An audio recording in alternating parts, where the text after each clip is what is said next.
wanna be the greatest. Everybody on the fake shit. I look around and feel like everybody is the fakest. I make this every day and I'm impatient, hoping one day I blow up from the basement. Statement, the top is so vacant. I don't hear shit that I think is amazing. Waiting for my day when I'm playing sold out shows for 1,000 faces. Hey, give me that crown, get in my way and to be put down. It ain't your place, I'll diss my town. If I want that shit, then I'll get it right now.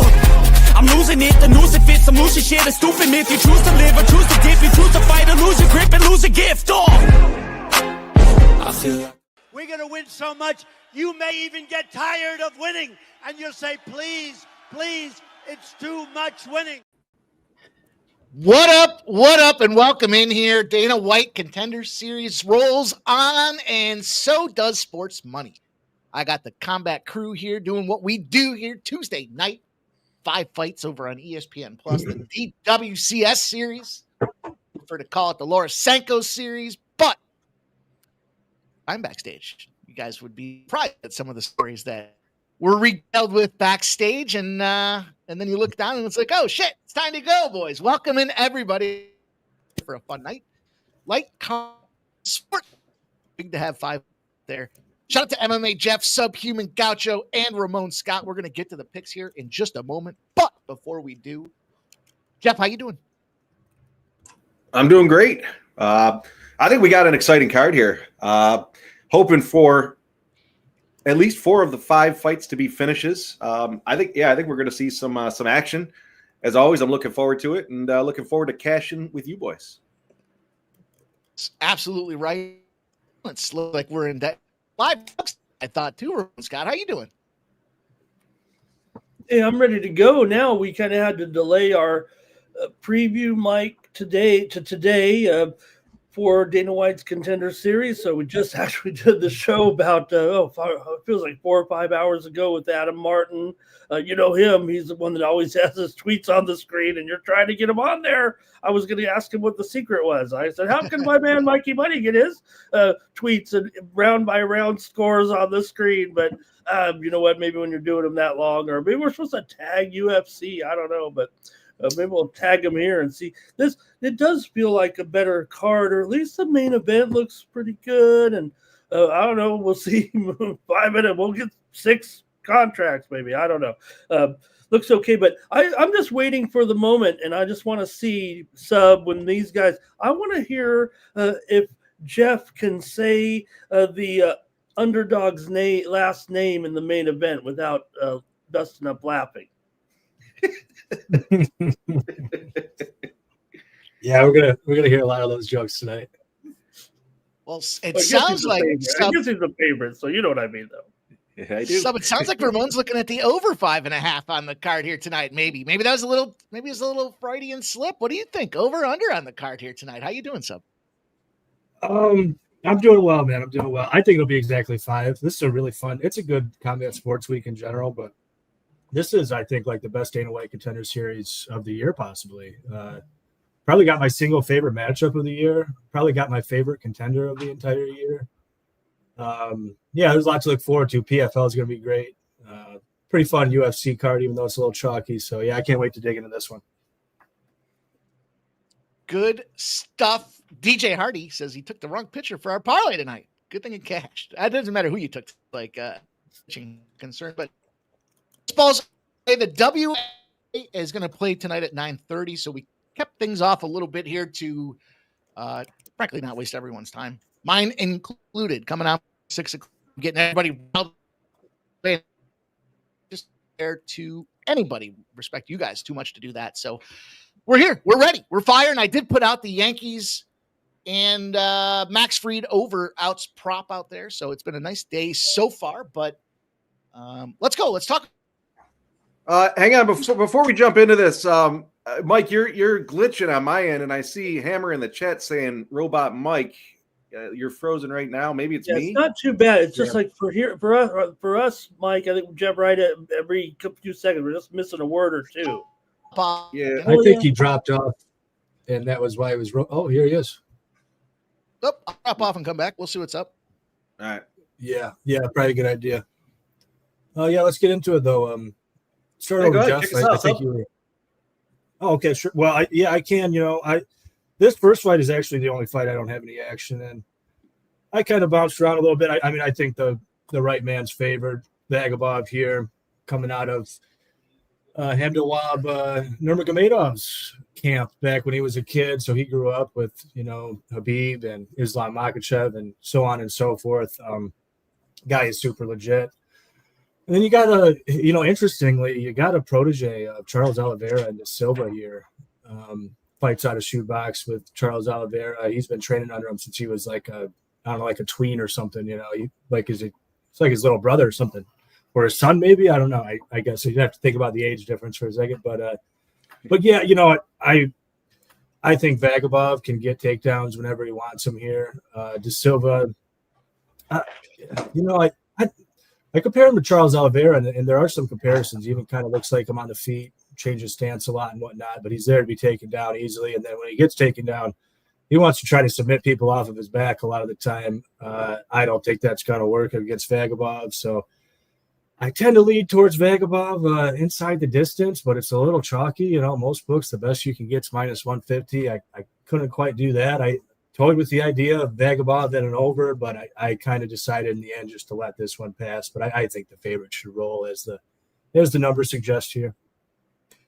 Yeah, it's I agree with you. The right guy is favored here. He's a huge favorite. I know he started out at -525 at the book I was looking at. He's -700 or 800 now, so there's been quite a bit of juice. But I'm on Vagabov. I went with Vagabov by submission. To your point, given the takedowns, given the training, the pedigree he's training with, I think we're going to see a submission in this one. I got that at +185. I think this is a night with the chalk that is on the card. We're going to see some finishes, and I think it's just a matter of finding who's going to do it and how they're going to do it and potentially what round like we typically try to do. But I think Vagabov submission in this one at a +185. Ramon, what do you have? I got to figure the consensus is kind of right on this one with De Silva here. I think it could be an extremely short fight. I think Vagabov does have a little bit of a submission game, but De Silva hasn't really shown much against fighters with high-level grappling. So I would be surprised if this one ends almost immediately with Vagabov here against this guy. It does seem like he should overwhelm him, quite frankly. There's not much to say really here for Paulo De Silva. It feels like here he did come in out of LFA, so he did win a split decision back in May as an underdog. I guess that is a positive, especially coming in with an 11-1 record, but there's just been a lot of talk and a lot of hype behind Vagabov, former UAE Warriors fighter, 4-0 in UAE Warriors. He had a round 2 submission win back in February. So I'm just expecting it to be a quick fight here. And you're right. I mean, what was it? It was $5 and then went up to $7.50 or $8 the last half a day or so. So I'm just going to trust the odds, I think, here and figure it is going to be a one-sided bout. They don't just, hook these guys up with easy passes here, do they? Maybe they do. Oh, man, we'll see. I did sprinkle the under 1.5 as well. I think it's going to be a fairly quick one with you. I got that at +135 over at Bet Online. So I'm on the I got a unit on the +185 with the submission, and then I sprinkled the under 1.5 +135. A couple of plus money plays for a -750, 800. And again, I think to clear also, if you are betting this, and even though we're kind of talking about this favorite, if you are on the underdog, you might see him listed under Paulo Enrique or Enrique on your book, or might have that surname in front of it. So if you're having trouble finding him, he does. These Brazilian fighters, they come up with kind of the same name, and they're like, just throw in one of these other names because we've already got 5 De Silvas.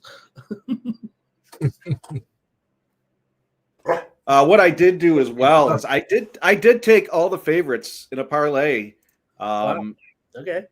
Just as a shot, it was plus 1170. So I thought a couple of bucks on a parlay. I do think all the favorites win. The only one I'm very tempted on Costa. We'll talk about that one soon in a minute. So that was the one that scared me. I like the Costa KO, but I ended up going with Pinas, the favorite. Oh, okay. I know who you're talking about. Yeah. Yeah, so no, I again, fun play. I just threw a couple of bucks on it as a shot. It is probably likely, but yeah, I think if anything, that one Costa does have the dog does have a shot in it. Well, you heard it here. Jeff loves Spinas. Well, I'm just glad this guy's name is Vagabop and not well. We've also got a sec on the card. Yeah, that's right.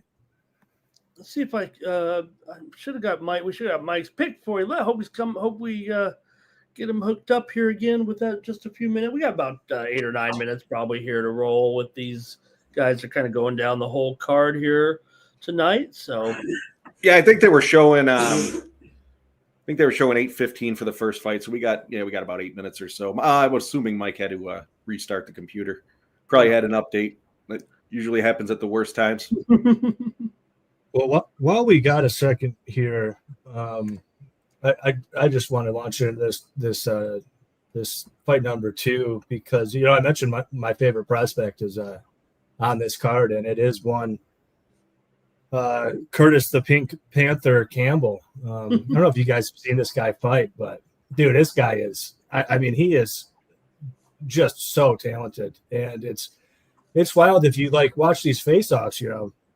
Sek is a big dude, big African guy. He's very athletic. He has some good traits, big right hand and whatnot, but the skill difference between these two is just massive, man. This Curtis Campbell guy, he looks like a little nerd or something, but he's good everywhere, man. He's got like a 60-0 Muay Thai record. He's got a bunch of BJJ accolades before he even gets into MMA. And MMA, he's fought several guys that I think are way better than anybody that Sek has ever fought. And he's not just beating them. He is destroying them. This guy's got great kicks. He's got liver punch knockouts.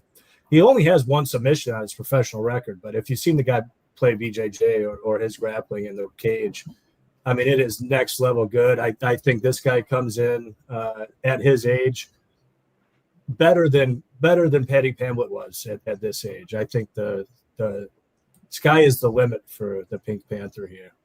Well, Jeff, if he doesn't come in to the most obvious walk-in music, he's got to open those doors, and it's got to be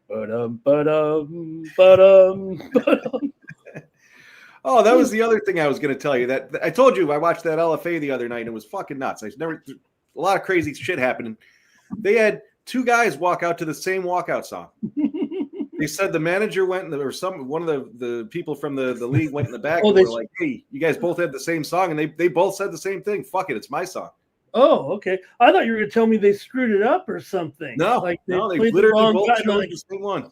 What do you, Sub? If you walk out and they're playing the wrong walkout music, do you just stop and not continue? It would be awkward, wouldn't it? I'm trying to think. I know there was some instance in the UFC where somebody came out to the wrong song and they were quite confused. I'm trying to think back to who it was though.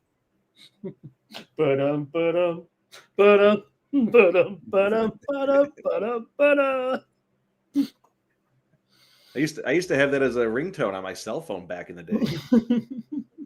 It was more of a joke for my friend when he called, but if he ever gets like a main event, they need to do a whole thing with rig up the lights to go along with the beat and we'll make everything pink. Ramon, Tarek's asking if you fired Mike. Where's Mike? He's late. He's fired. Where's Mike? I know we need him. It's all restart. You could be. It's all. You're due for an update. Would you like to restart tonight? This update will take 3 hours. You want to do it later? It was probably about a year and a half ago, and we're gonna do Sub. You were on the show. You were fucking shit-faced, I think, but we were gonna do this show with a buddy of ours. And it literally said you have an update, and it was one of those forced ones. I didn't get to hit OK or delay, and it went off. And it was 5-6 hours of just update. Mike's texting me. He's like, "What the fuck? The show started." I'm like, "What do you want me to do?" So I know we're all enjoying getting ready for some fight action here, but we got obviously the big subs. Tigers win, my Padres lose, but we have seen a couple of runs here actually, and now the Red Sox are winning this game here 2-1. They've actually scored a couple of runs here in the top of the 7th inning to take the lead. Oh no! Oh, here he is. Oh, boy. You got a lot. 2-1, right like that. Tarek thought you fired him. Fire. Can only be so lucky. Now in Inter Miami getting lit up by the Chicago Fire at home. 2-0 in the first half. Messi finally back on the field. And Mike, we went around the horn. What do you have in this first fight? I took the under 1.5 rounds. Big favorite. Should finish him. I don't know how, but I went the under. It was plus, It just moved a little against me too, which is not the spot that I want to be at, but it is what it is. Yeah, I jumped on the submission. I sprinkled the under as well. I did not see the line movement. I haven't looked. I'm skimming through some other shit right now. yeah, I like your guys' underlook. The thing that kind of kept me off of it and worried me a little bit is, do we see a case here where the Daggy, gets on top and he's dominant, but he's not really splitting the guard and getting to finishing positions, against a guy that does have some pretty good BJJ. That's kind of what worries me. But yeah, it would definitely be under or nothing for me, I think. Yeah, that's I didn't want to pay the price for the over. But yeah, a little nervous just on the fact that, but plus I'm on the submission too. So you think if it's going to be early, it's probably going to be a KO. But, to your point with the wrestling and the takedowns, I could see Vagabond jumping on him quick and maybe getting the back. The old Dagestani handcuff. Yeah, I wondered too. I wondered if we would see Charles Oliveira there, and indeed we do. He is cornering De Silva here.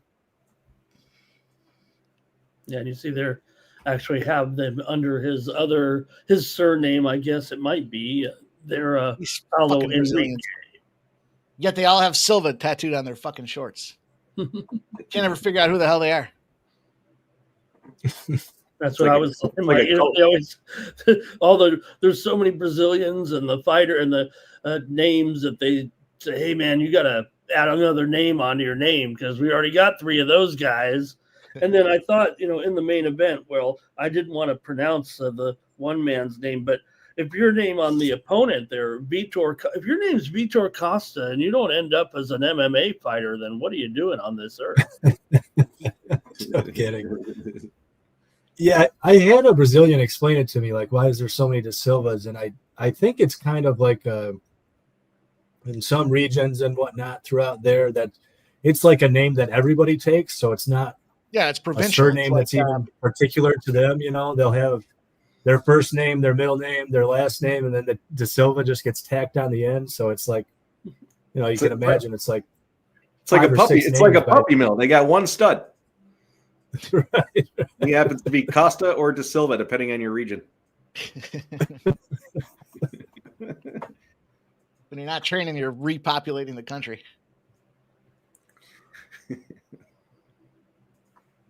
I did see Yanni's on the over in this fight, so that helped me get there with the under.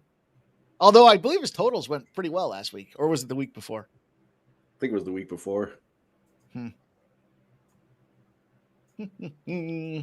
Anteaters likes the over 1.5. Flyweight's usually over. Yeah, it always concerns me a little bit.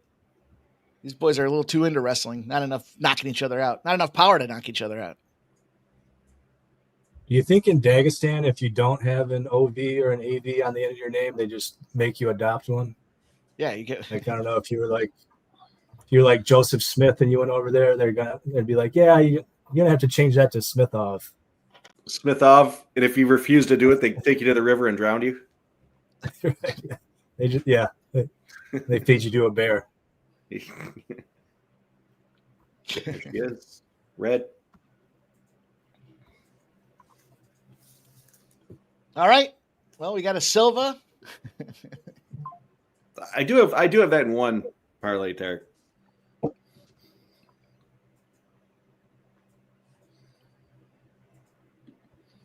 Hell yeah, JW. One of my favorites. If you notice the Mike's ring girl's a little low key, but if you notice in the Mike Kendall intro, on the right hand side, you could get a glimpse of her.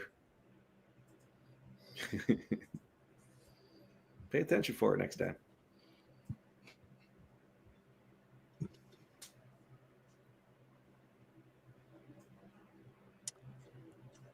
Wow, I can't believe the Red Sox. Have we had a comeback in every game today? Well, I guess a couple of runs there in that inning, Mike, for sure. That's not what I was looking for.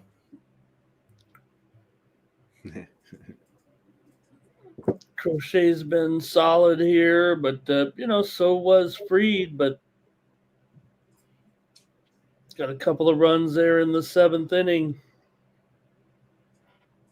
We'd have to get like a half a bottle of whiskey and Mike to bring her on for an interview. See how quick we get booted off YouTube. Nothing creepy at all about a bunch of older dudes sitting around there drinking, staring at a. What would you even ask her? So tell me, how'd you get into the sign carrying business? What point did you realize I want to dress up as a sexual entity and just spin a sign in the fucking ring?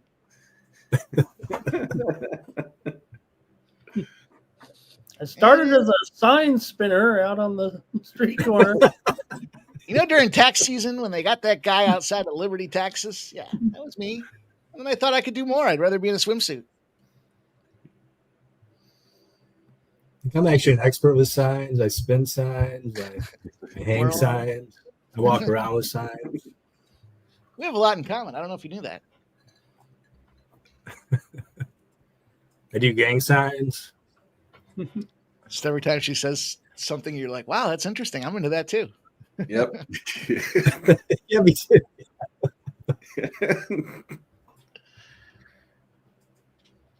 And then what happened? And meanwhile, you're like, shut up.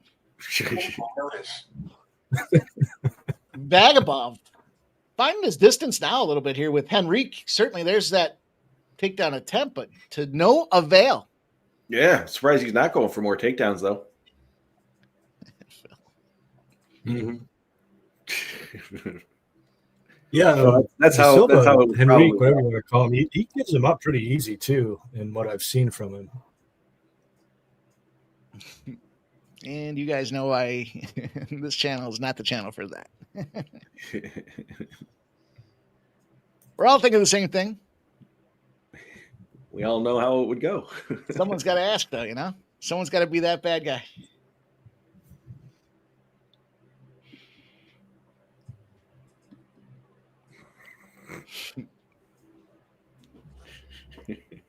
Boy, they did Max Fried dirty. He lets those 2 runs up. They take him right out. Actually, I guess he didn't let him up. Weaver, what do you have? Runners on base, and they yanked him, and then Weaver came in and choked him up. Looks like it. 2 hits, 2 earned runs, a walk, and they yanked his ass out. And Crochet's still out there crocheting, knitting a doily. Yeah, both runs were charged to Weaver, even though Max went. He got that first out in the 6th inning. But this is where Enrique. That was a hell of a takedown. Yeah, he got yeah. Whoa. Good exchange. You don't see many head and arm throws at this level, but that was expertly done. That was a good exchange, too. It's his back taken, though. Well, Enrique's put himself in an awkward position, though, here, but I don't know if it's a killer necessarily, but he is having his head worked on a little bit. What's up, Michael B? Yeah, get in here. We only got a few more weeks. Contender series. Crazy. It's week 8 already. Flying by. Mike's already said we'll be here every Tuesday night, though, during the MAC football season with, Ohio U and Miami of Ohio. Cunt State. Okay, well, survived that first round. It wasn't overwhelming, but I think we got a lead there for the favorite. Yeah. Yeah, clear round for the favorite. Wasn't necessarily a minus 650 round or whatever he closed at, but yeah, clearly in the lead. Hey, here's a cool story breaking right now. Seth Curry is going to sign with the Warriors and join his brother this season. Nice.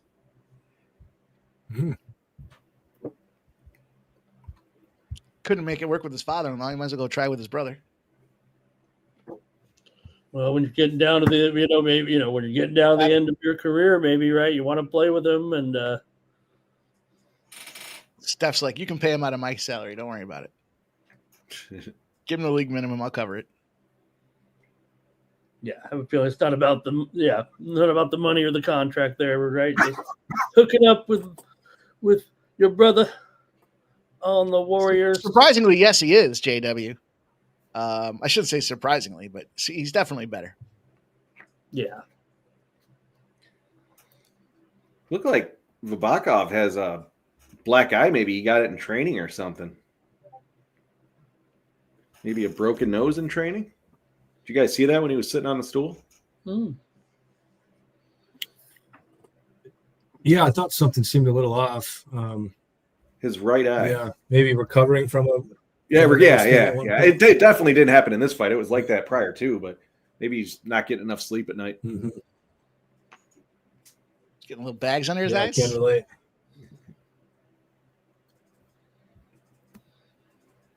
Let's go. Let's get back to the grappling.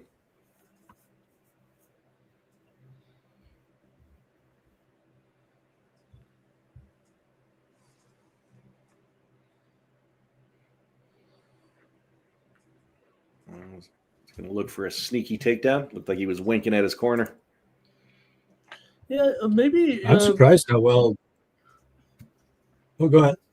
Yeah, I think what you're going to say. I think I'm going to say what maybe. I hope I'm saying what you're going to say, but maybe Enrique is using a little bit of I don't know if it's size advantage or weight advantage. Obviously, here with the with these flyweights, that's kind of tough. But he does seem to be a little bit more muscular and is able to apply the physical pressure against Vagabop there to kind of keep him against a wall, kind of like when he had that escape too. Yeah, that's where I was going too. Kind of got Vagabov reversed in the position, but yeah, you got the Brazilian reversing it right back, and that's what happened in the first round. Vagabov was able to get some cage control and got reversed. I'm kind of surprised to see it. I thought he'd be kind of dominant in these positions. Yeah, that over's about to come in here. Yep. That will be an over. All right. Need the submission.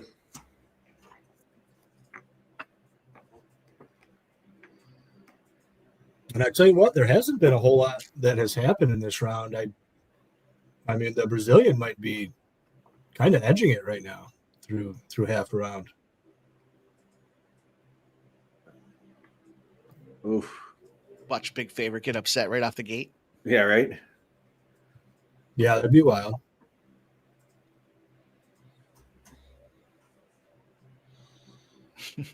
Phil the kills. Or Tarek P says he got his black eye fighting his pet bear.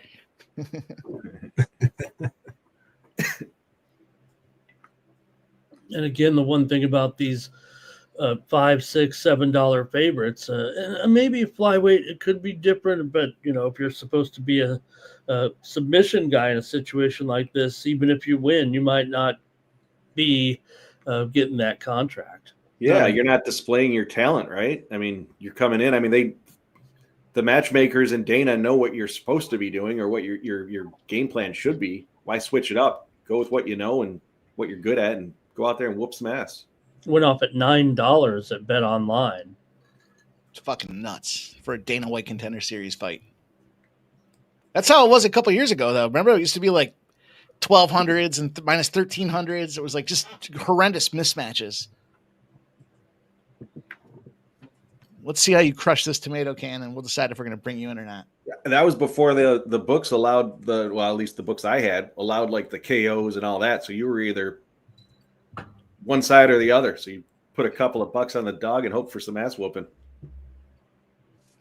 Yeah, I have to wonder if Vagabov doesn't finish in the third round. Is he going to get a contract? Because he's clearly winning. He's going to be up 2 here, but it's not a. I don't know if this will blow Dana away. I could see Dana dismissing it. He's got the pedigree. He's got the ring support. He's got the last name and the region of, they like them Dagestani fighters. And sometimes come in with a black eye. I still said this last week, and I'll say it again. It's not just about the fight. I mean, yeah, the outcome of the fight's important, but also it's a test of how do they train? How do they travel and how do they train? Can you treat it like a professional and deserve that contract and other people putting their money on the line against you? Right? Because it's not just you that bails out of the event. Somebody else gets fucked if you have to bail out. So I think there's that element to it. But he does look fast, Vagabov. Wow, who knows? Maybe Dana looks at it. Maybe Dana goes the other way and says, you're supposed to go out there and submit this guy. You stood and banged with him. Good for you. Good showing your skill set. It could be. What's knows? This guy? What's going on? It's the second round, and he's going over there talking to White. I mean, Did you see that? What is he thinking exactly? I mean, that's going to get you. White doesn't mess around like that. There's no reason to be over there right now. I mean, I could only assume that's what he's doing. You look at the positioning of the corner here and White right there behind him, and that's where Vagabov was. Yeah, the ref was pushing him away. There's no chance he thought that was his third round and got confused, did he? Dana's on his phone. He could care less. He's like, I'm waiting till the ring. Just wait till the bell, dummy. You're a plus 400.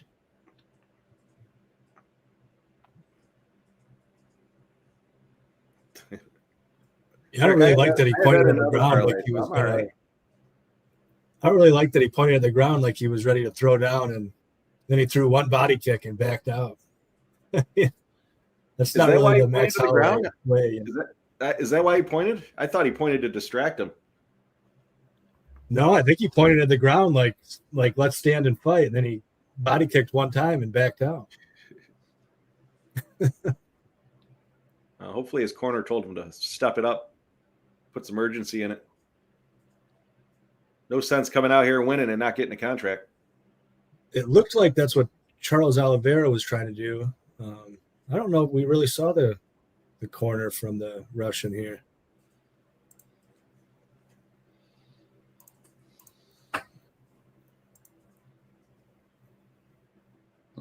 Well, this he's going for the crotch grab. He's got an effective crotch grab in there. Grab that crotch. Vagabov's got a deep underlock, not really doing a whole lot with it, it seems. Okay, now he's working, and he does get the takedown, and he's on the back. Let's go, sub. Get that neck. You crank that neck. Send him to the chiropractor. I will say this guy seems to have very good control from the back. He's got a lot of time to work, too. Yeah, if he gets the back position, he don't let you go. Give him a couple punches and then go for the choke. Couple punches and go for the choke. I wouldn't even go for the choke. I would go for the neck crank. Put that guy through some punishment. I'd grab his fucking chin and squeeze as hard as I can. Yep. Your shoulder, something's popping. Something's popping and you're dropping. Do you guys see that BJJ fight recently? I can't remember the name of the two young ladies, but one of them got on the back and tried to cinch in a rear naked choke, and it kind of turned into a face crank on the chin. And the young lady doing the choking broke her own arm. Oh, really? I did see that. Yeah, I did. It was bizarre because, Mike, the woman who did the neck cranking, she thought she had injured her opponent and broke her neck. Turns out she had broken her. The noise she heard was her own arm. Oh. I'm surprised I didn't hear about that. Yeah, I did see. It was just, it must have been just within the last week or two. I saw that last probably 4 or 5 days ago. Imagine the torque you got to have on that thing to snap your own arm. Yeah. And then to think it's the other person. Yeah, because both fighters stopped immediately. And the girl who had the choke that broke her arm, she was like, she let up and she's like, are you, like saying to her opponent, oh my God, are you okay? And the other girl's like, yeah, you just broke your arm. Broke your arm, dummy. Broke your own arm. You hear a snap, and it's like a glass breaking as a child. What happened? Everyone stops. That was your fucking arm. Did you see the quote today talking about the breaking? That Tyreek's injury last night. One of his former teammates said that he texted with Tyreek, and Hill was. They said that the reaction, which was so bizarre, and everybody's I was a little even upset that people were kind of making fun of Tyreek for laughing, because here's a guy who just suffered a catastrophic knee injury, right?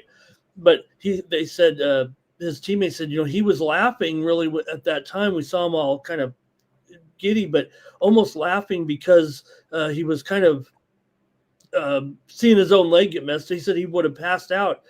Hill said he might have passed out if he wasn't, laughing at the situation a little bit, because when you're seeing your leg go the other way like that, it's kind of trip you out a little bit.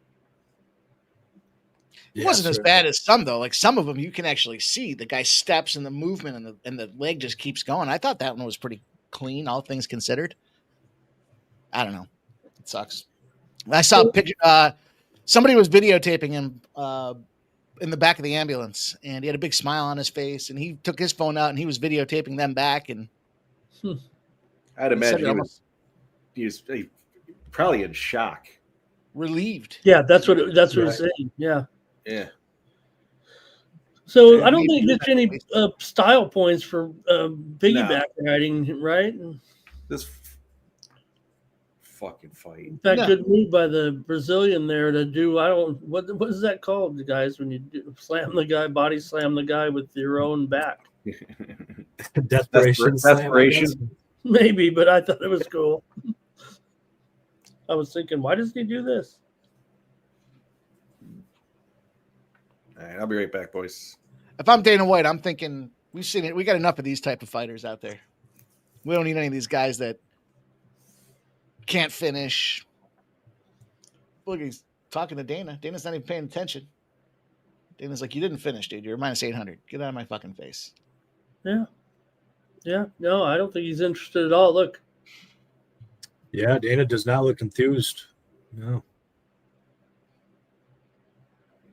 I think the guy and he has won. He has won the fight. He's won, pretty convincingly here, but and he may have given him everything he's got. And that's kind of a problem, right? Mm-hmm. Right. When he had the back there in round 3, but it was never really particularly close to finishing. And outside of that, I'd say it was kind of the only finishing or anything close to a finishing sequence in the fight. So not especially impressive. I'd give it to the dog before I gave it to the favorite. Oliveira comes in to say good congratulations to the opponent, or good fight. I don't think he's saying he won, but he is going to win here. For decision. All 3 judges score the contest. 30-27 judges scorecards for decision. All 3 judges score the contest. 30-27 for the winner by unanimous decision. Rashid. Shut up. Agaba. Don't even talk, dude. You got punked. You're a fucking giant favorite. You barely won. And get out of the ring. Let the next guys in. Yeah, it wasn't great. No. I kind of think that Dana won't bring him in this time, and will look to bring him back. When you think about the evolution of what he's trying to do with this sport and trying to make it more finishes and more, people don't want to watch that laying and wrestling shit. No, some of the purists do, but not as combat junkies. And to get in a position where you see that guy rolling around on the ground like that, we've seen that. That's the problem you've had. So if you give this guy a contract, you're only perpetuating the shit that nobody wants to see anymore. So unless you're from the Midwest. Then in that case, White got up from his seat because he doesn't want to have to. Doesn't want to interact with the fucking guy. He's about to tell him to hit the bricks, dude.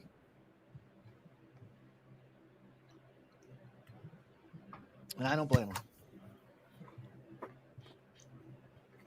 Maybe if the guy didn't have the standard Dagestani beard, or he dyed it green or something, maybe he wouldn't look the same as all those other Dagestani fighters that just roll around and can't finish.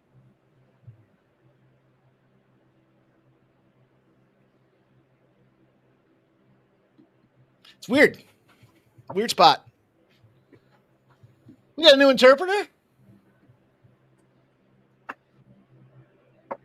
Oh, we do. Well, I don't think Fabiano speaks Russian. We get a tall Russian lady in here to. I was thinking that she's kind of strikingly tall. They should ask. I think I've actually seen this woman in there do a couple of Russian translations on the shows. They should ask him if you think he got a contract. Do you think he did enough to get a contract? Maybe they do. I think he thinks he did, huh? But no. All you did is not when you're coming in the $8 favorite and can't even get a finish. Where listen, hey, I called it. You guys call it was pretty much a lot of bag of off to finish a guy off. Relatively simple, but no.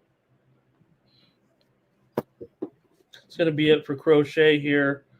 7 2/3 innings leaves with a runner at first base, striking out the last batter he faced. And they'll go to the bullpen now and with 2 outs here in the bottom of the 8th. Come on, Yankees, you fucks, do something.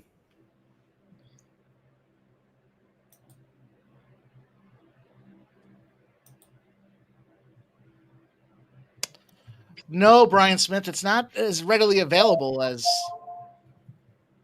most. Hard enough to even find a book that lets you bet it. I think he's talking about the WNBA. Oh, I thought he was talking about the fights too. I see WNBA. Yeah, two-part question there. Yeah, I was thinking, I mean, it looks like 76% of the. I don't have the cash. I just see the bets, though. 76% of the bets are on the Vegas Aces. Okay. My service on the money, and again, I like to follow the tickets, but the money, according to Sports Insights, is 83-17 in favor of the Fever. I got a fever. I've been called. I was trying to think of a good name, and the best I came up with a dumb name. I was thinking, I was trying to say, this team's been hurt all year. I was calling them the Ambulance Fever. That was dumb, but that's what it was just what I was on. It wasn't like I researched it. It was like a split-second decision. There's a little jawing back and forth in the WNBA. Crazy. The one girl called the commissioner the worst commissioner in all of sports and running it like a tic-tac Mickey Mouse league or something like. I forgot what she said exactly, but then the commissioner was caught with I don't know if it was a hot mic, and she was saying Caitlin Clark should be lucky. She should be thanking us. We got her all her endorsements because of how we built her up in the stage and the platform. Some fucking bickering going on. That's some chick fighting. Yeah. But consider the source. I mean, all the players have come out pretty much in favor of Collier's statements today. Well, it's because they're all miserable about not getting a fucking new contract. But you're not. So you owe us. We said this mid-season. Like with all fairness, girls, you got to pay back what you're owed or what you owe because you've been running at a fucking deficit for years. So. Caitlin Clark comes in and she boosts some money and you're finally getting some sales with her and the Angel Reese stuff going on out there, but you're still in just one good month doesn't mean that we can turn the lights back on. No, you fucking lost money for years. The NBA was subsidizing. And I said it the other day, they play the game like they could give a fuck about it. They don't care about money. And it's because it's not their money. They got daddy's credit card. Literally. They're going shopping. Jeff, you want a Louis Vuitton bag? We'll get you one. No problem. Nafisa Collier, and she is a co-founder of the league Unrivaled, the 3-on-3 women's basketball league. Her and Breanna Stewart, and Collier's husband actually runs the Unrivaled League. So you basically have, the owner of, she's like maybe the owner of the league. So they're kind of criticizing the WNBA, and it's a player-owned league that Unrivaled. All the players have like equity in the league. So, she's able to at least kind of make the comments from, hey, we run our league this way. And I don't want to. We're doing such a Contender Series. Let's talk Contender Series. Nobody wants to hear this boring stuff. They're talking about women-owned league out there, and they've got their spot. The women don't want to approve that because they know they're running in the fucking deficit. You're in the hole. You can't be part owner or what? We kind of touched on this at the start of the show. I'm with Sub here. I like Campbell. I think he's a well-rounded fighter. He can get knockouts. He can get submissions. I'm rolling it back with the Campbell submission. And then I took a sprinkle on the Campbell submission in round 2 at plus 650.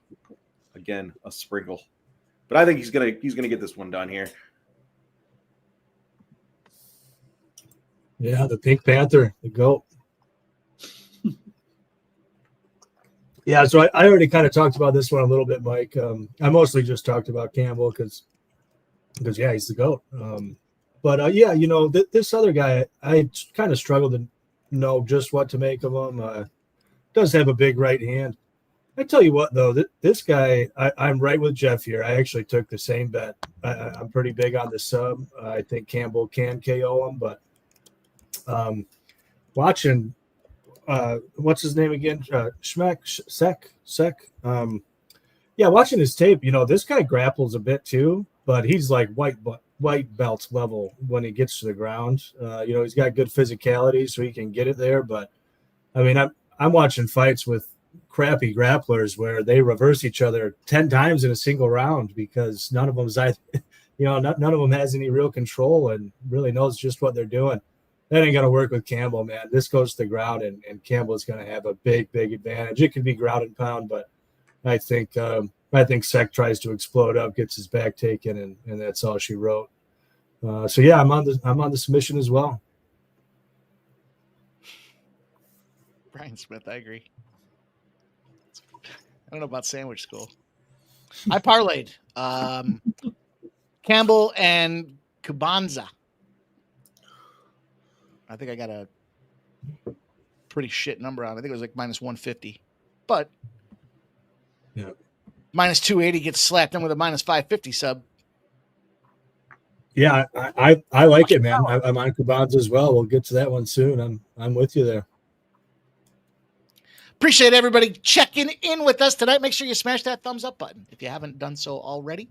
Show some love, some support. Maybe we can will our way back to a Yankees victory here tonight. Ramon, I missed what you were on.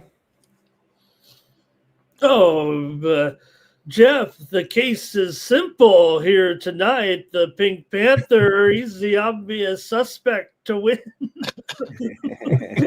He's the guy to watch. He should dominate. I would think the striking and has enough. I think enough experience. I wasn't familiar with the full combat Contender, but we had Adam Martin, everybody's favorite on-screen commentator today, and he kind of told us that it is an okay organization. He defended a belt in his last bout, round 2 submission win back in March, but Demba Sek from Senegal, he was 5-0 in Warrior Sport Championship, so at least I had heard of Full Contact Contender, but he comes in off a round 1 win in Impact Championship, a different organization back in July. So, like Clouseau said, the facts, they are so simple. He's a favorite for a reason. Here, every opponent is just another mystery to be solved by the Pink Panther. I'll take it. Johnny the Greek gave out a minus 550. Okay. I suspect everyone and suspect no one. But it's got the 7-year age difference. Enough. Pink Panther 32 versus 23. Yeah. Dembasek. I mean, this fight is so funny because if you knew nothing about these guys and you just went, all right, who do you want to bet on? I'll give you a pick on either side. You're clearly going to bet the big African guy. And they brought the referee in from the audience to call the fight here.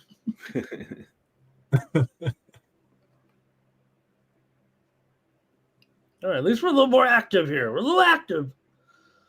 Mm-hmm. For what I thought was going to be exciting, that last fight was kind of shitty. It was real shitty. I kind of worried it could be, man, just the way those two matched up. I wasn't sure what to make of the Brazilian, but I had a weird feeling. I like this better when the guys are panicking a little bit. Mm-hmm. Those last guys, they knew what they were doing too much. I think this is probably better, right? Yeah, some more. I mean, there were some good exchanges on the ground in that last one, but still wasn't. I don't know. No, you're right. In fact, Vagabov actually kind of looked like I don't know. It's kind of bad to say with big favorite. He didn't cover his spread probably, but he did perform like a professional fighter in there. Other than going and wanting to talk to Dana White in between rounds. Talk to him after round 2. Scumbag Hardy's asking if anyone got anything on the Dodgers.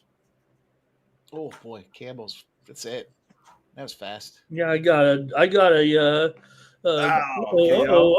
That was it, just like that.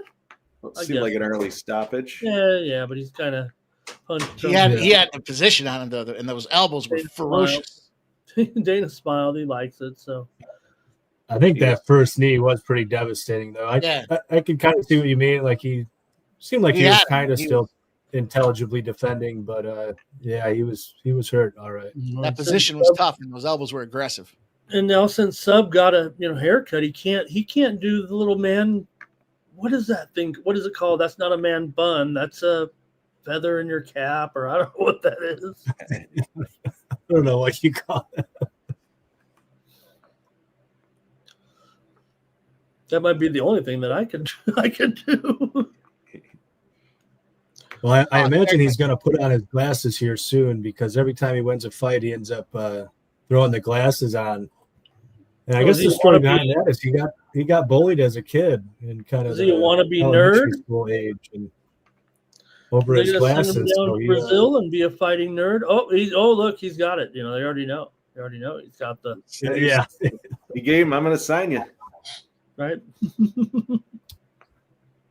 Yeah, Pink Panther, man, he's legit. That's for sure. I'm excited to see him fight in the UFC. Yeah. I mean, he's young yet too. He's only going to get better, and I'm sure he'll put more muscle on as the years go by and whatnot. He's going to be good, all right.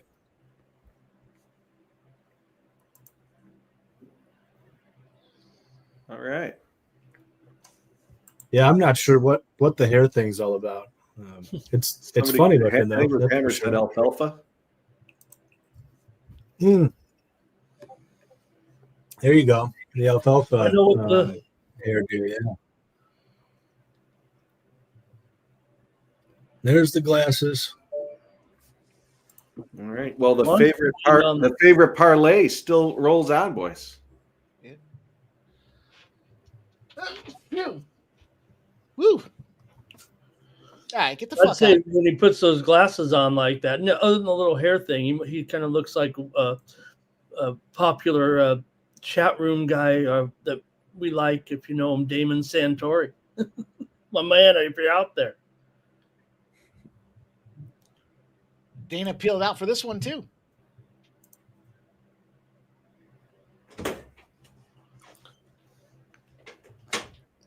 Maybe he told him. That was the first round, Lucky Power. Round uno. That was probably inside of 2 minutes too. Elementary, my dear referee. Elementary, Dana White. The Pink Panther was always the suspect, the favorite. Let's go, Tarek. Kicking ass.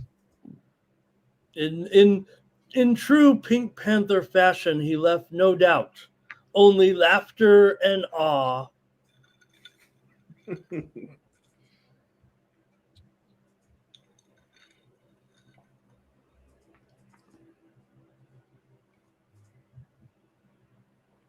All right. 2 fights down.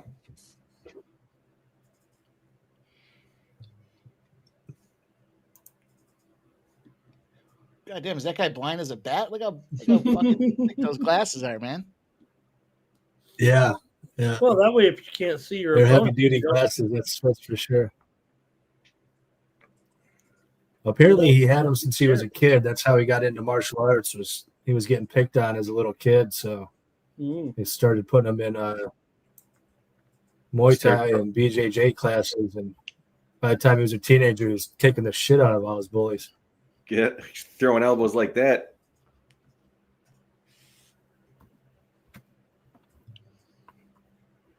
Got the VGK hat on there too.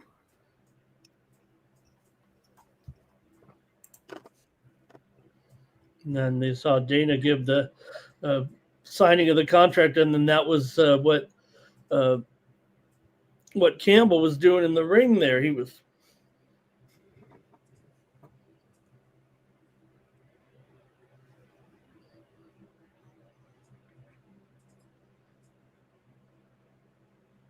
critical notice.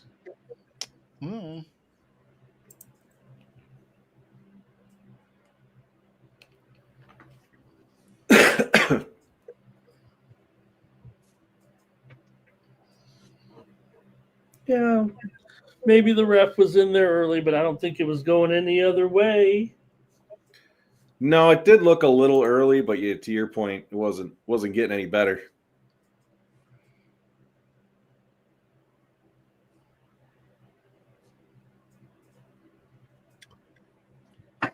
Well, that's like I was saying, one of my favorite prospects of the year here on Dana White Contender Series, if not my favorite. But this next fight might be my favorite fight of the year.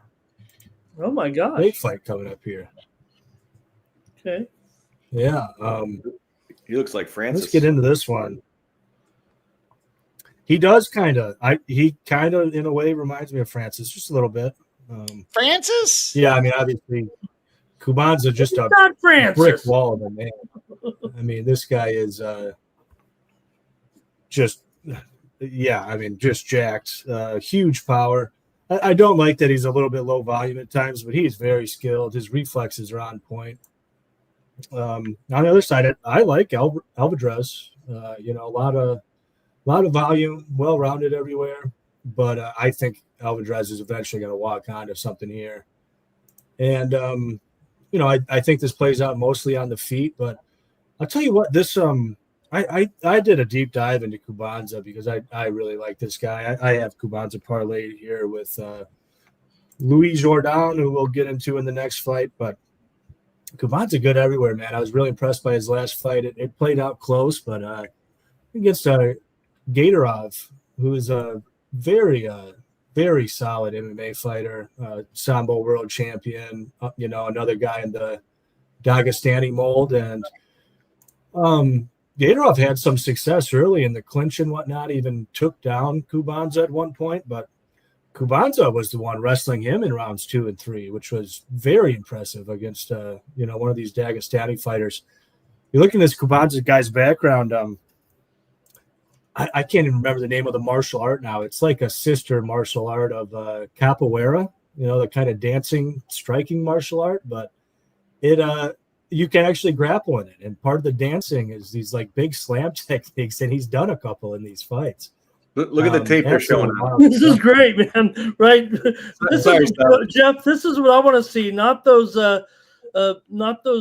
inside the Apex scripted ones. This is what I want to see out there in the dirt. That dude's looking like he's fighting tigers. Democratic Republic of the Congo. Right here, the live this is video. kind of what I was talking about there. Yeah. Sorry, We guys. got Sorry, our guy backstage. Let's get him the right video here today as we bring him in, talk about this last game on the card.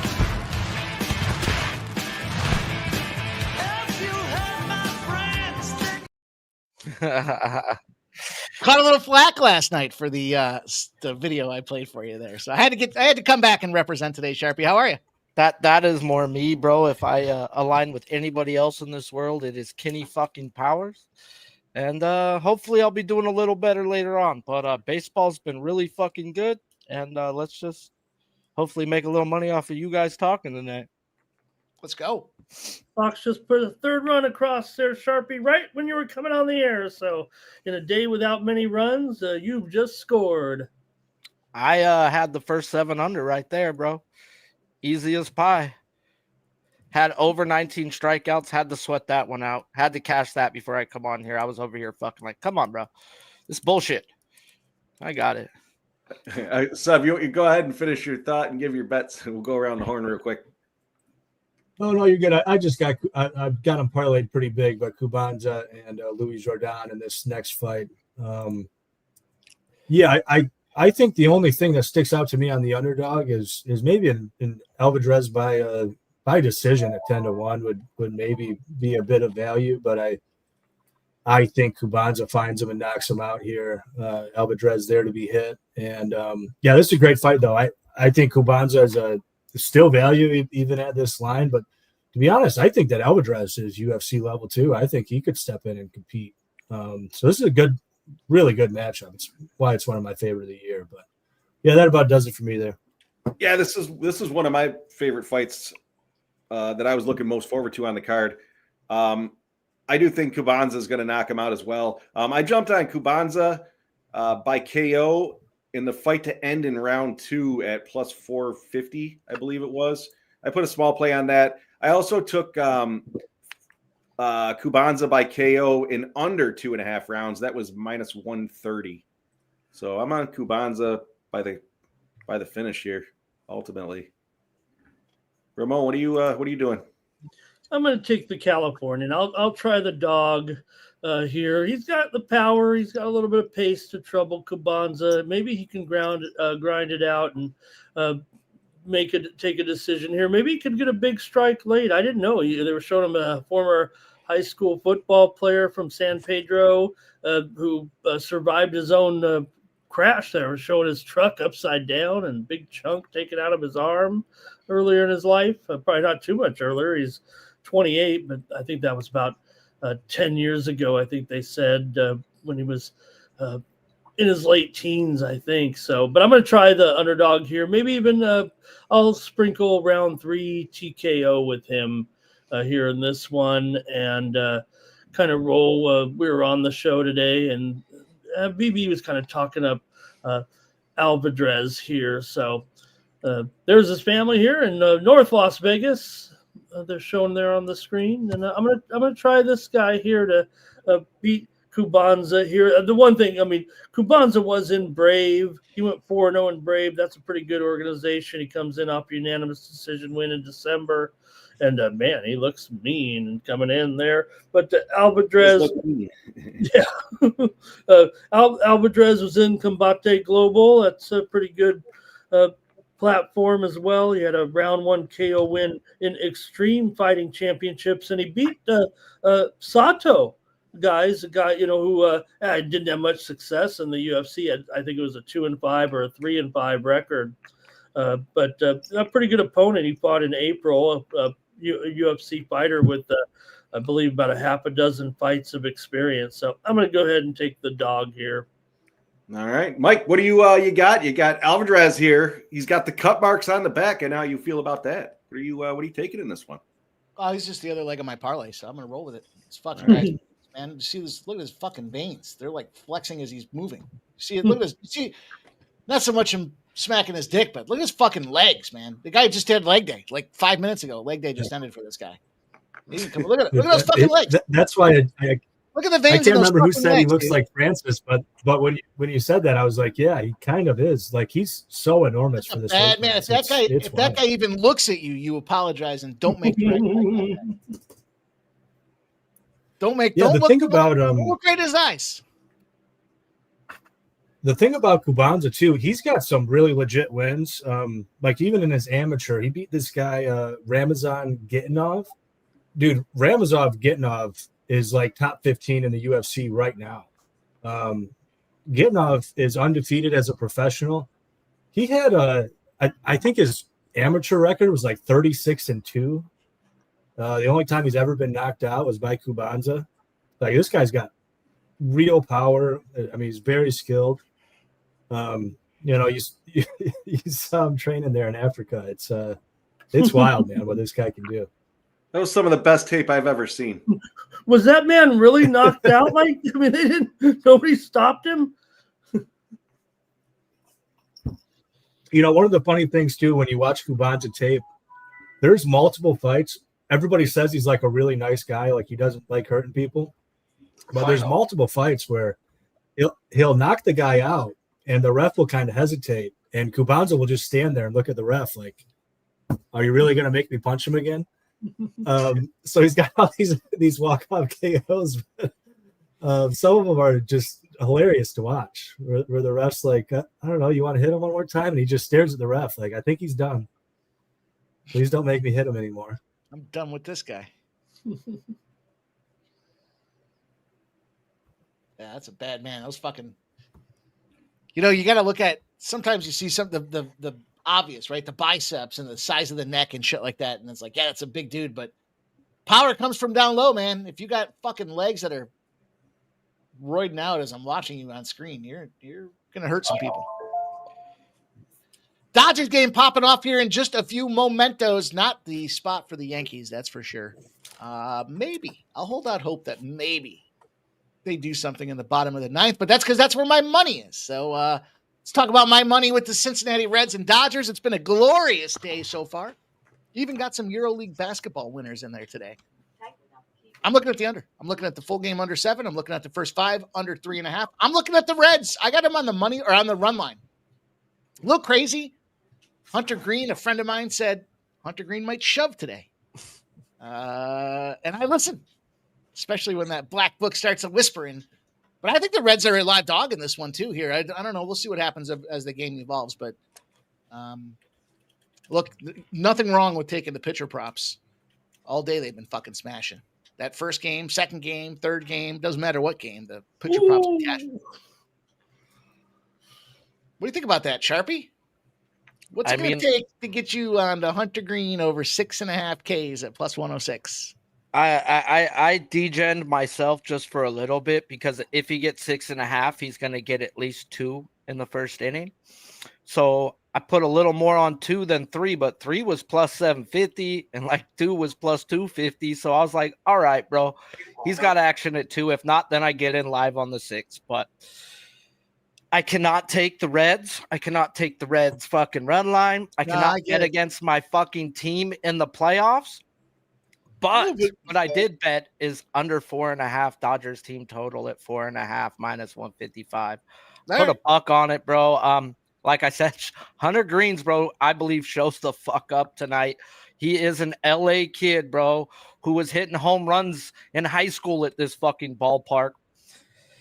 I think he shows up. My worry is Blake Snell. I think he's dominant first 5 guys, but then the back half of their lineup is real patient. So if he's not throwing strikes tonight, it's going to be a short inning. Starting pitching advantage, I think it's even. Bullpen goes to Cincinnati, bro. Dodgers fucking are. We need our starting pitchers to go deep. Hands fucking down right now. Best ERA since August. Bottom 5 ERA since September 1st if we go to our bullpen. Cincinnati's been top 5 in the bullpen ERA department last 3 weeks and when it means most. So I kind of like what you're doing with the Reds, but for my bank account, I hope the Dodgers win so I can smash Yamamoto strikeouts versus this zone contact lineup. Blake Snell needs you to chase. This is Yamamoto just going to throw you in the zone and let you miss. So I think Hunter Green shows the fuck up, 6 innings, 2 earned runs or less, and turns it over to a top 5 bullpen. Well, speaking of bullpen, Sharpie, right now, the Red Sox have the number 2 bullpen in the major leagues, and the Yankees are blow to the bases here in the top of the 9th inning. Judge got a hit 3 consecutive singles with no question out here, though, Ramon. Huh? Question here. How many times has Aroldis Chapman been asked to come in for 2 different innings? When a closer sits down, all the momentum goes. It was a long inning. There was a pitching change in the middle of that inning. So Yeah, he that's a sat life for loss. 20 minutes, and then he's got to come out and be sharp again. That's the worst Oh man, case did you scenario. see that? That's Oh man, I Come don't think back. That's who got knocked out. He got That knocked was out, fell something. forward. I think You he see got that? knocked out 3 times. I don't think I've ever seen Nice something work, like Ramon. Nice that. call. Nice job. You got knocked the fuck out, man. Give me my goddamn money. Is Yeah, that the first, there's like, a reason 30 why, seconds? Jeff. I think they're looking back on that. There's a reason why the Congo videotape was only 30 or 40 seconds long, because that's about all. That's about all Cabanza had in his tank. He was looking mean, and then he had that one leg kick that knocked him down, and then he was done after that. Man. He got knocked out, fell forward, grabbing the guy. It was weird. And he was knocked out, so he had the death grip on it when he was falling forward. Nobody could get him off. That's a mean combo, though. The body, head, body, head, body, head. Again. He was trying to stay in it. Yeah. The problem is you He don't was do an leg day. offensive. If you had to categorize, right, he was an offensive fighter in there. He didn't have. He kind of looked like the Bengals out there. I don't know. Look, when you got Herb Dean as the ref, you do not want to block punches with your face. You see that? He just literally got Dana's impressed. I think Herb was going for the knockout there for a second. Herb was going to tackle somebody. You're right, Wow. Sharpie. This is not. I don't like bringing in those, total ninth inning guys there, and we'll see. They got Stanton up here right now. Walk it And he off, strikes baby. out. Let's walk it off. Stanton punches out. Of course he does. Fucking scumbag. Bro, all you need is a sack fly right there. Move the runner to third, you piece of shit. They contact, right? Even a double play. Well, I don't want to say that's 3-1. I apologize. That I snuck that plus 880 in there. It went down to 124. It's back up to 252. It's almost to my girlfriend type. Yeah, 380. Two. No. Bro, these girls in Tennessee are 380. They eat that barbecue. They like Man. that barbecue. Makes you want to be single for the rest of your life. A lot of potluck church lunches, you know? Oh my God, they're gonna bat Jazz Chisholm versus fucking Chapman. Are they trying to just strike out? All right. What do you know, Boone? He's gonna fucking strike out on 3 pitches. Tariq wins the comments of the night here. I bet you got a lot of people. Whoa. He's gonna go back to making some viral videos from the Congo. I beat up. I beat up 5 African warriors in 5 minutes. Did you see him kiss his girlfriend there, Mike? No. That's worth the rewind. Oh, okay. No, I missed. I'll do it. Man, there was some weird. It's not even defensive posturing. It was like just some weird spinning matrix style moves out of Kimbo Slice there. Room to run. You got to go easy on these. There's big favorites. Big favorites, and the big dogs are winning. Well, it's one of them, anyways, right? Yeah.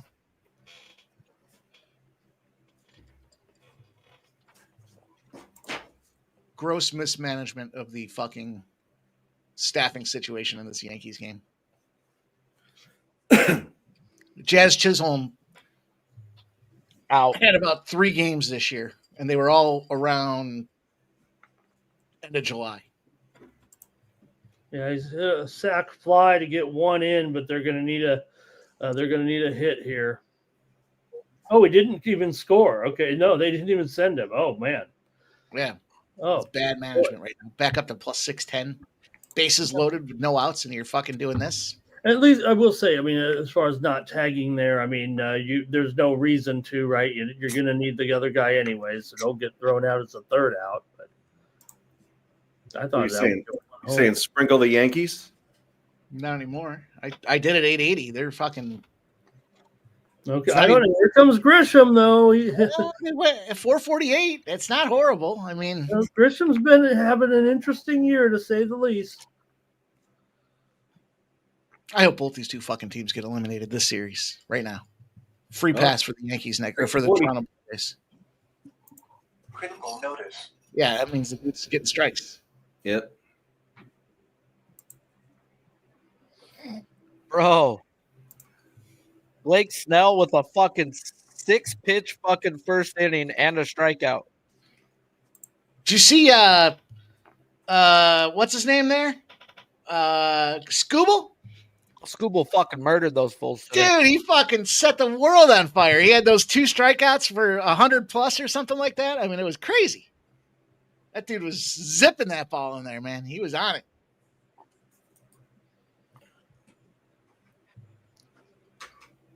Come on. Can't even look. I gotta get a refill.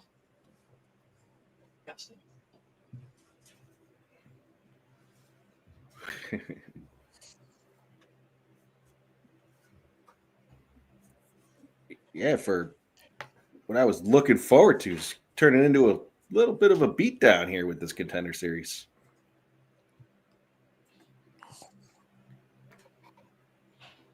I'm going to roll with Jourdain here by KO. Yeah, Jordan was the second leg of my parlay, so I'm tempted to add something here. Yeah, I also did. I just did a parlay with Jordan and the. Let me see. I think it was the under in that last fight. The main one. Yeah, under 1.5, and it takes Jordan ITD, I think. Jordan and the under was made it plus 100, so even money.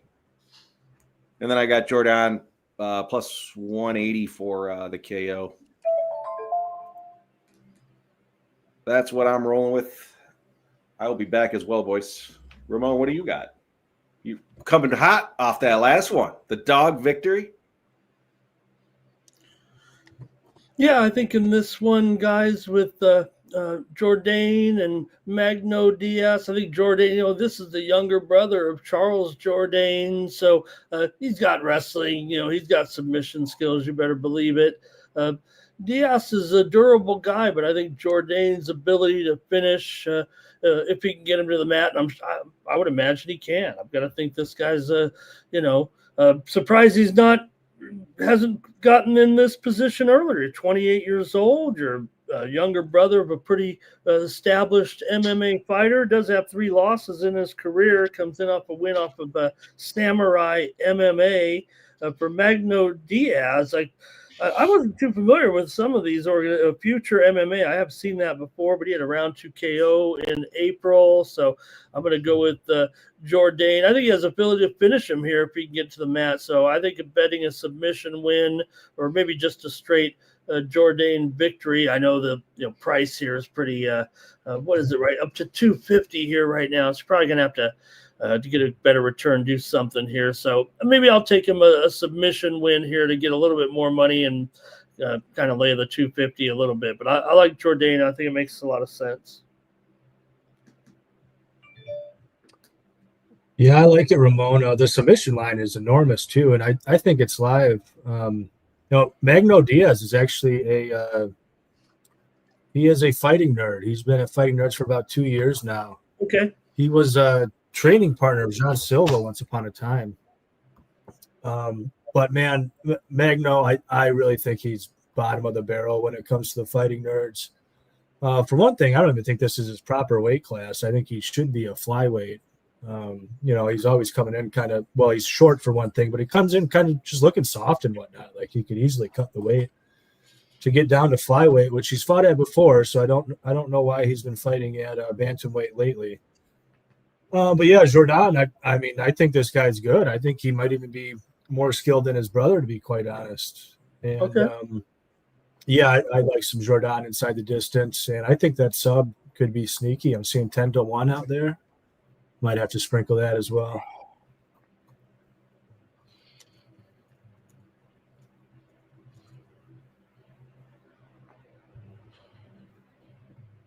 Yeah, I'm gonna take a little Air Jordan Jr. I'd fade his brother, but I want to fade them fighting nerds. We started the fighting nerd fade, and I'm gonna stay with it. Got the old Nina curse, baby. That's She right. got another one coming up too. I don't know if you guys saw some recent footage or not. I'll save it. Well, 1-0 to Otani. Son of a bitch. That one was out of there in a hurry. Final.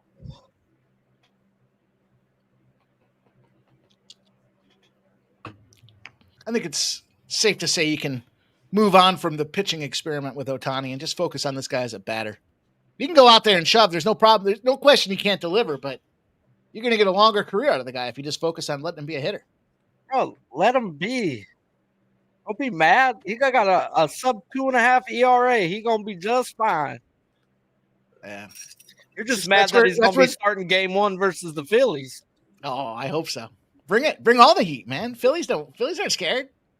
They doused these boys, man. They were out there. It wasn't just beating them. It was beating the shit out of them on their own turf. 7, 8, 9, 10 runs a game. No problem. Bring whoever you got. If Scooble gets eliminated and you want to bring him over and throw him at us, you can go ahead and do that too. I give you a free pass.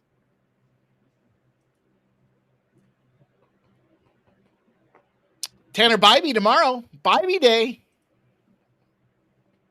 Look out.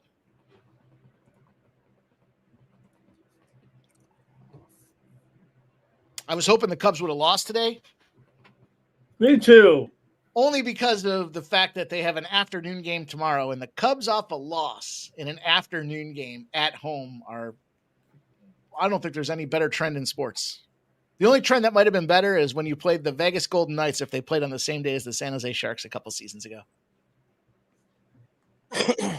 That thing won like 28 days in a row. 28 games in a row that thing won.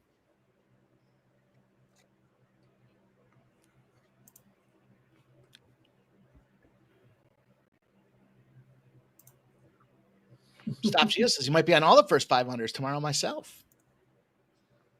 Yeah, I saw something earlier today that talked about since the rule change a couple of years ago, the unders have been dominant. They have been prevailing. Kind of makes sense though. You're getting pitching. You're getting the best guys early in this, playoff matchups early in the series. I do gotta like Magno's intro here.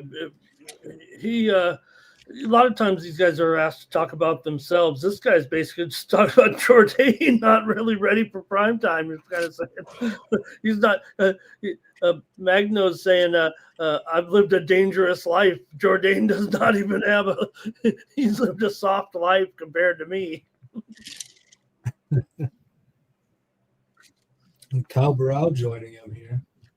Oh, geez. That's it. The guy likes to travel. That's why you paid him, sub.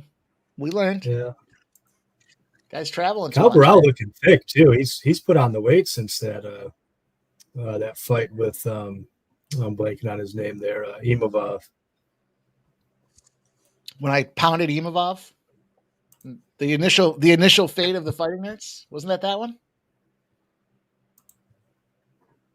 I don't know if it was the initial fave. I think it was the last fave. That was like the cherry on top. That was probably the biggest fade. The fighting nerds have lost, 3 in a row, right? I think they lost all of them. Yeah, he was the most recent one to lose. No, Jean Silva was the last one to lose, wasn't he? Oh, you might be right. John Silva might have been after. Was that last week? I think John Silva I was think the one. they lost all of them on that previous card, and then Silva lost that last one. So I think they're 0-4. Good old Nina. I think Protest got back on track, right? Oh, yeah, you're right. Yeah, Ruffy, John Silva, and Kyle Burrell all lost since then.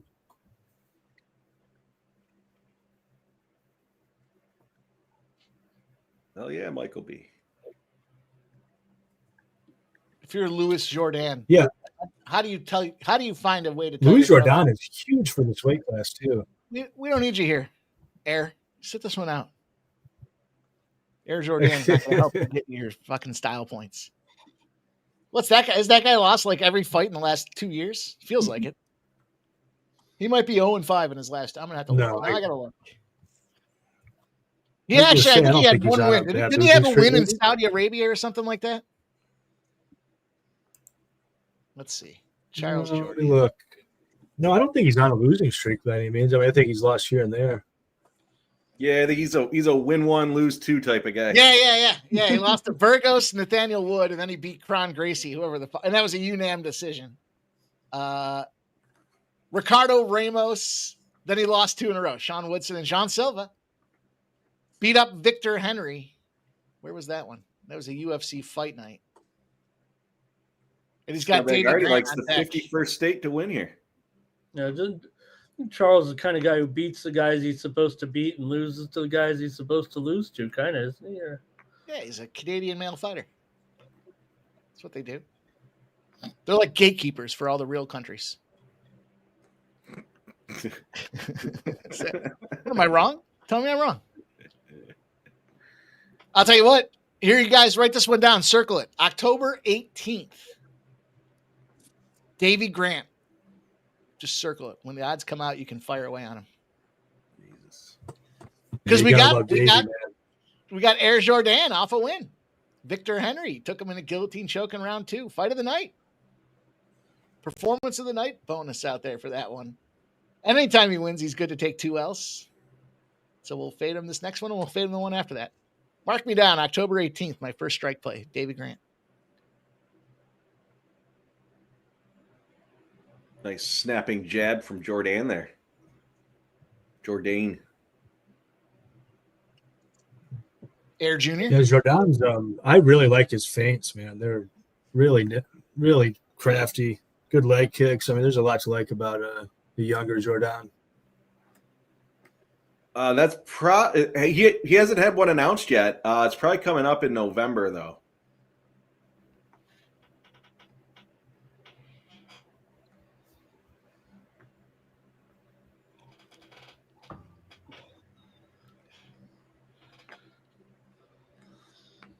Edmund's up. I took Edmund to get 2 hits tonight at plus 300. But he struck out. I just jinxed it. 2 strikeouts plus 250. Son of a bitch. Son of a bitch.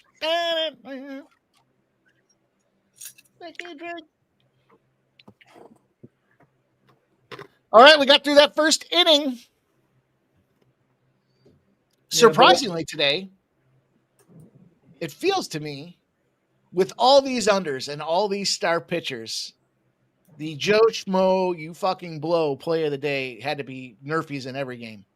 Now, it did cash in that Yankees game. I think it was juiced, but you took some big L's in the first 2. It didn't cash in the Cleveland one. It didn't? I thought Cleveland... No, Detroit run. Detroit. Yeah, Detroit scored in the first inning. Yeah. Wow. Yeah. And then the Dodgers got it, and I believe it was the Padres that were up in that first inning because I missed the time. No, they scored in the second. Oh, was it the second? All right, so 2-2 then, I guess. And he gave up back-to-back home runs. Yep. Sharpie, I made a tweet because I was telling the boys about, my photographic memory of my favorite, of 1984, my favorite childhood sports, when you're latching onto your teams. But it was like a deja vu because in 1984, Dernier and oh gosh, now I forget. Dernier and Rhino. Dernier and Rhino hit back-to-back home runs in the 13-0 victory for the Cubs in Game 1 of 1984, and I wouldn't even thought of it. But as soon as it happened, I said, "Oh my gosh, I remember they clubbed them so bad." And I know they hit back-to-back. I did have to look it up, but I remembered the back-to-back home runs from 40 years ago. Oh, that's got to be the worst. You move from your jaw getting pressed in the forearm. Then he pushes your head to the side and smashes the elbow on it, only to punch you in the face on top of that. He's lucky he didn't get finished there. He didn't quite have the angle, but he had that crank on. He got up quick, though. Learned that from his brother. Oof, I like that. Looking for the head kick on the way up. All right, for what it is worth, I believe this to be a fact. Every team that got scored on early at least tied it back up before either going on to win or lose the game. So keep that in mind here. The Reds are down 1-0. Dodgers can win a 1-0 game. I'll take it happily. I take that across the board. Be fucking stoked. That should green light just about everything except my sprinkle on the Reds money line. I'd be all right, bro. But if I just don't. Yeah, it's okay. I wouldn't complain. Give me like a 4-1 in this game and shut it down. I even got a same game parlay in there for like. Bro, because DK wants to give us 25%, we got to put same game parlays on every fucking one. Yeah, and you know what they did? Pitcher props, overs, the game's going unders, and that's it. That's fucking 25%. Bro, I had a D-Gem parlay with 7 people to strike out, and I got them all. Dude, I cracked that first game with the Tigers out there. That was an impressive one. I had Gavin Williams over 6.5 strikeouts. First 5 under 4.5. The game Tigers to win, and then Scooble over 18.5 outs. That thing was 10-1 with the boost on top of it. I was like, okay. I didn't see any way any of those plays weren't hitting. I get right at the plus 300 for mine, dude. I don't go. I'm like pulling people down. That's how the one I got greedy with, bro, is I took Bregman for a home run on one of them. Should have took him for a double. What up, AOD? So I've got Hunter Green 6+ strikeouts. I got the under 7, the first 5 under 3.5, and the Reds plus 1.5. That was plus 355. They boosted it to 444. Nice part is they're not giving you like dog shit limits either. They're like letting me bet $50, but I don't want to put more than 50 on a fucking parlay like that, dude. Personally. All right, I'm gonna tell you what the problem is, boys. Here's the problem. You guys ready? Get your notepads out. Ciao Barallo. Lose the Rolex, dude. Look at Dana eyeballing that choke. You can't be somebody you're not. And you came in the UFC, you won the Dana White Contender Series, you rolled on, you started a gym, you got all kinds of guys out there. You got a lot of good things going on. But when you're giving your fucking fighter water and you're wearing that gold fucking Rolex and you ain't no champ, you just got money. Yeah, okay. That's the line. That's the line I draw. Doesn't mean you can't wear the Rolex. But you can't tell these guys you're hungry for victories when you're sleeping on fucking Dolce & Gabbana pillows.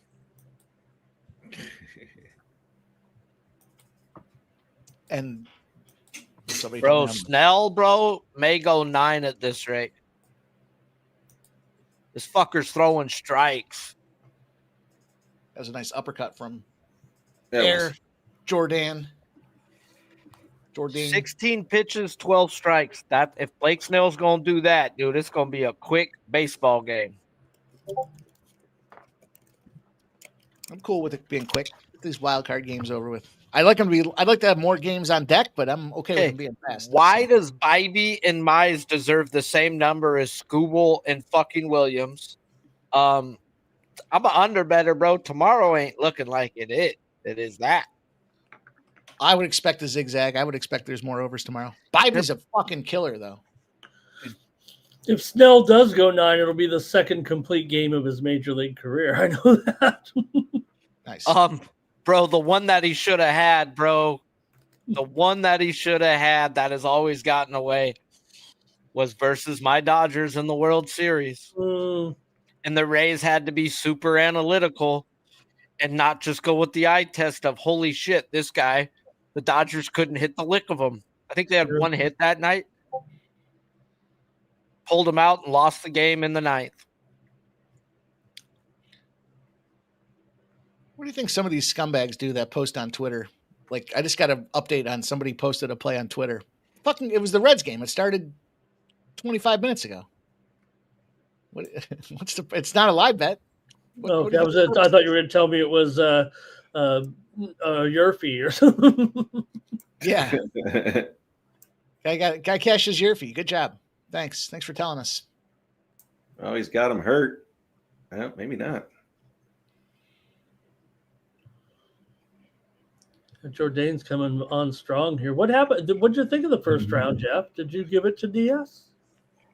No, I think Jordan, had it. He had the better strikes. I mean, he got put in that submission, but he dropped Diaz at one point in that round. So I don't know. I think it was pretty even. I'd like to see the strikes. Unfortunately, they don't show them enough. Okay, I'll go to the. Well, they have. I don't have live betting on 100 favorite. I'll go to the. Yeah, I'll check out the ESPN here. No, I think Jordan won the first one pretty clearly, despite the. He's a live minus 2,000. Yeah. Sounds like he won that first one. I would think at that rate, but if he's saying he's thinking maybe plus 1,000, I've done dumber shit in my life. I think I bet every fucking no-hitter game that's made it after 6 and not one hit this year. Fucking pricks.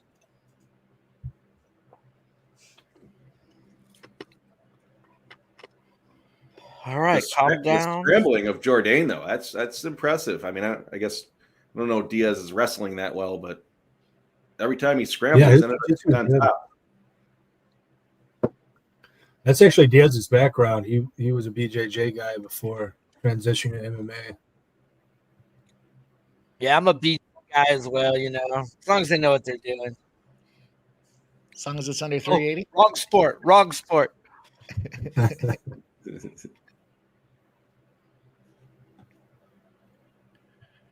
Diaz is breathing from the mouth. Take, though.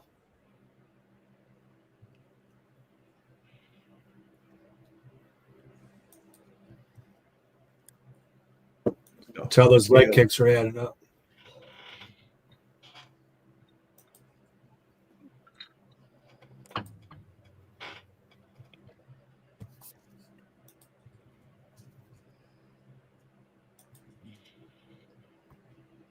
Oh, my feed froze.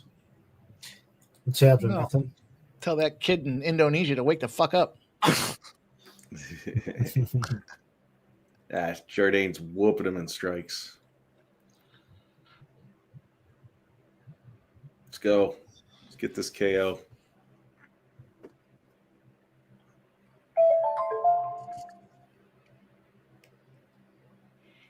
Wow, that is a wide gap in strikes. Yeah. Was it 71 to 26? Mm-hmm. Typical Jordan. Can't finish. Unless you're getting finished. That's a different story. Aces game popping off. Get ready, get set. I took the aces. I took the under 158, and I got Asia Wilson, 25 plus points. I have a feeling Charles Jordan has 14 UFC fights. He's only been finished in one of them, I think. He didn't get finished a whole lot. I'm just not high on that guy, obviously. Yeah, you'd be a little bit disrespectful. You don't have to lose too much money for me before I just put you in the fuck off bucket. He's captain. He's commander in chief of that fuck off boat too. Bro, I can't believe they're even pitching to fucking Ohtani right now.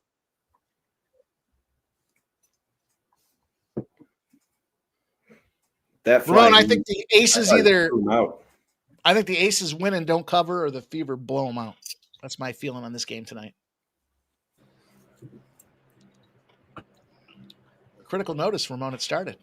Yep, we're underway in the WNBA. The fans are out too with a lot of signage here in Las Vegas.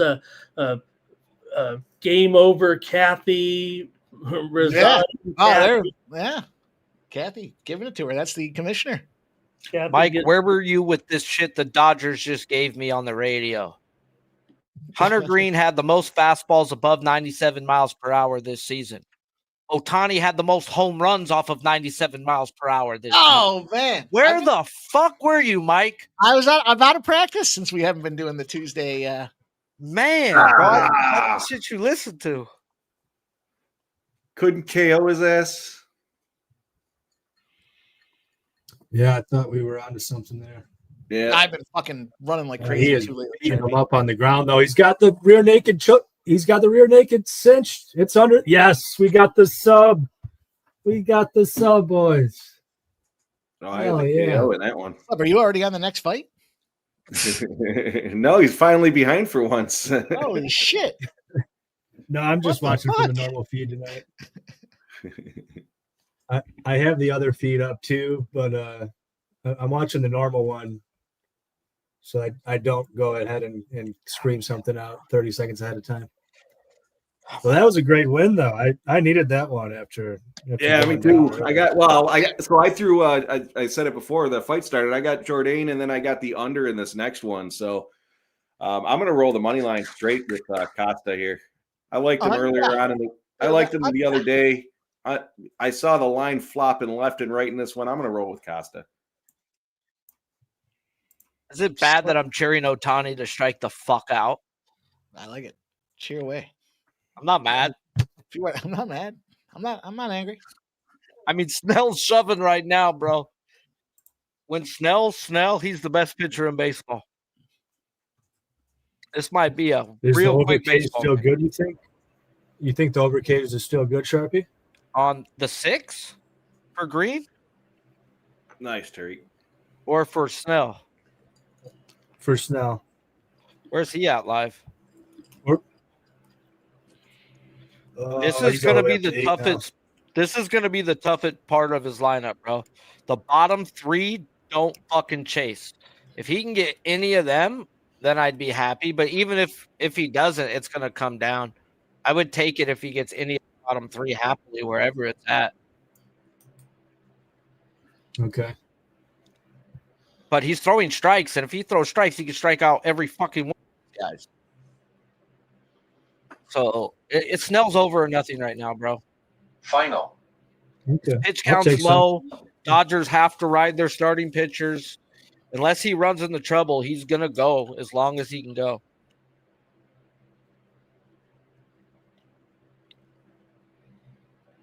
Where's he at live?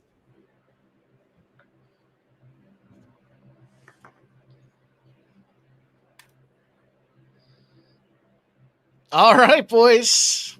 Vitor Costa. No, I'm going on with him, a name alone, because I don't want to say the other guy's name. Piñas? Say it again, Mike. I'm pretty sure it was Piñas. Oh, is there an? Do guys from Suriname have an There's NA a little squiggly. There's a little squiggly over the A. You know that little squiggly? Why is Ramon want Mike to say his name so bad? Remember that video I say, hello, welcome, Penis. Yeah, I agree, Tarek. Or I'm sorry, Michael B. Nope, Tarek, sorry. Reading them wrong. Yeah, I think it's going to be an early finish here. Like I said in that parlay, I took the under 1.5, so only makes sense to be on Costa. The money has been rolling towards him. Under. Feel the under. See, I actually think that Curtis late is super live here. I was looking around for Curtis 2-3 props, and the best I could find round 3 was plus 1,600 at FanDuel, and then I went and checked at Fanatics, and they were hanging out a plus 2,800, which is just way the hell off the market. So I had to take that. I took a little round 2 as well, but when they're handing me something that's 1,200 cents off the rest of the market, I had to go pretty big there. But I like the dog. How much penis are you taking? I'm not taking any penis. No penis for me. I'm a no penis guy. At least no penis tonight.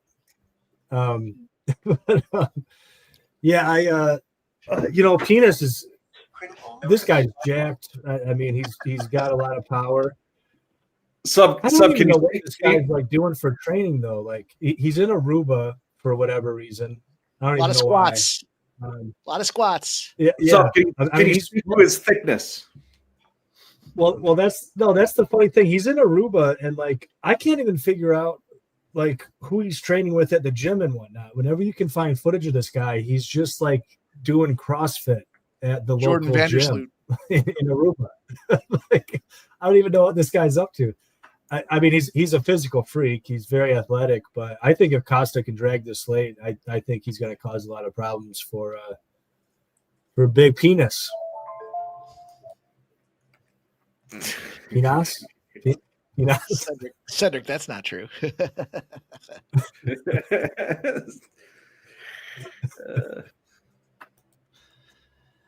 You boys. Yeah, Michael B. I'm on the Costa KO, and I got the under in the parlay. So let's roll. Is there anybody here taking penis? He's all over my scorecard. Mike's taking penis. Whoa. I don't know. It's tough. How do you? Is anybody indulging in penis tonight? Some money on him. Let's go, AOD. Cedric, you joined at the right time. You guys are crazy. I like you, but you're crazy.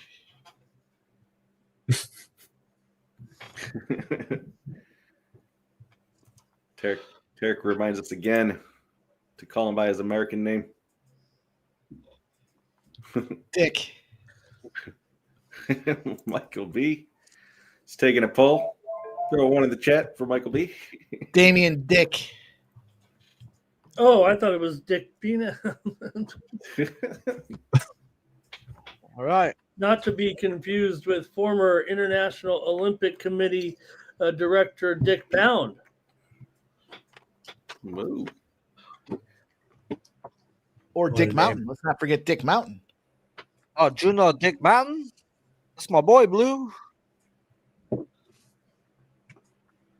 You know, I feel like the UFC skimps on these fighters. Like, they always show the back room when they're done, and they just got like bags of Fritos, potato chips. And, yeah, they got like bags of Fritos, like a bologna sandwich or whatever. Like, can't you get these guys something good to eat? Like, Yeah, it's funny because when Mike and I were at that LFA fight, we saw the girl fighting in the main event, and she was coming up on the elevator, and she was eating a bag of Cheetos. Literally.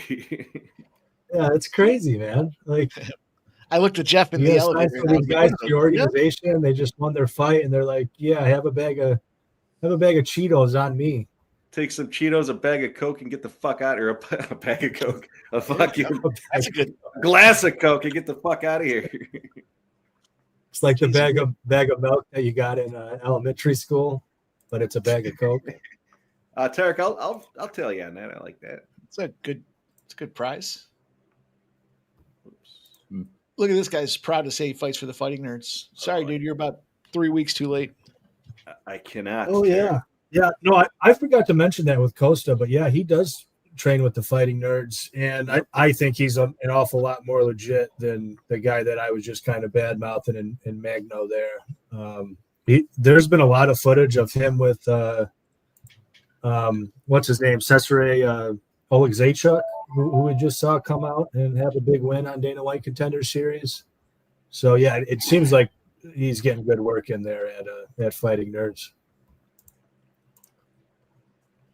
I don't know, Mike. You gonna keep the Fighting Nerds fade going and indulge in some peanut here? Yeah, of course. I told you he's all over my card. He's rubbing it all over.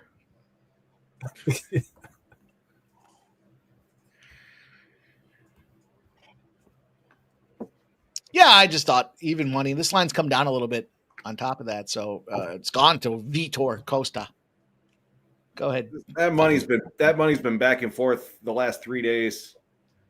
If it's any worth for you, I'm reading the subtitles, and Costa's father was a crackhead.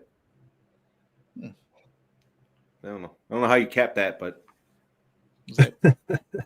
and he contemplated suicide at a young age, is it? So he's probably getting beat up and angry. It's real happy home. Was he smoking crack at the time of conception? This is my question. That's good. That's a good question.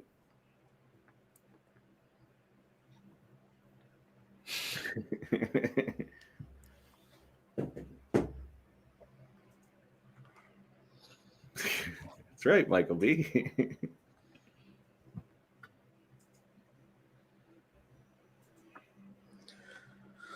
Well, at least he's got, we've got two young guys in here, right? We're not in our 30s or anything on these prospects. We got a 23-year-old and a 25-year-old. Jeff, do you care to talk a little bit about Brother Patchy? Is he he's got to be a fade, right? He's got to be a fade. Patchy mix, minus 250, now minus 275. I saw Red X threw his card out there today, and I sent it around to the boys there. And unfortunately, I like Patchy mix in this fight, but probably gonna have to go the other way. Red X put him as the anchor in his parlays, and he put out 5 guys below him, putting out the numbers. Yeah, something. Take a look at that one, Michael B. All right, so let's telegraph this out a little bit here. Let's chart it out. Patchy loses. 4 or 5 days goes by, right? Maybe it's Tuesday or Wednesday, and a couple of the other guys on the card won. Does he come back and say, "Oh, I wasn't 0-7. I guess I technically won 4 fights"? Because we've seen him do that before.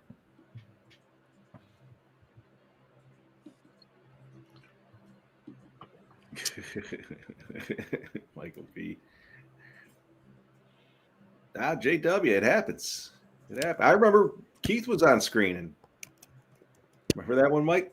You're like, Red X is on the other side. That means I should throw it all out? Yep. What am I supposed to do? I did all this research. We're supposed to throw it in the garbage? And I think we all said at the same time, yep.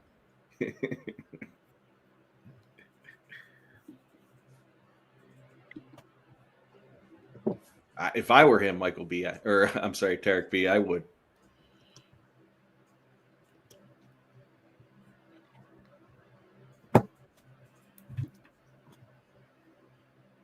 If you're betting $1, it doesn't matter. Yeah, right.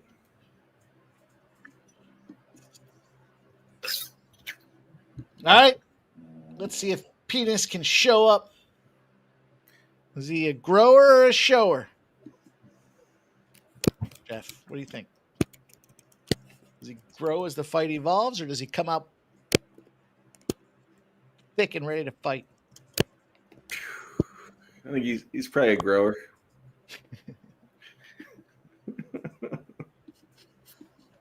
It's tough. It's tough. It's so easy. It's so obvious. It's hard to.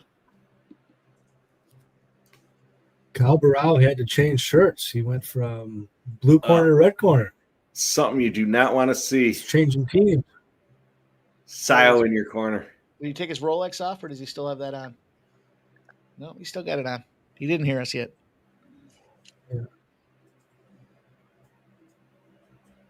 I'm gonna eat good tonight. Sleeping on my rich pillows. Yeah, I got a penthouse suite tonight. We'll have a party at my place afterwards, and then you can go back to the Motel 6. Yeah. I'll pay for it. I'll pay for your Motel 6. Go AOD. Nah, fucking Bilal's fucking charging cost to come up to his penthouse. $10 to get in. Give me $100. I'll get you up there.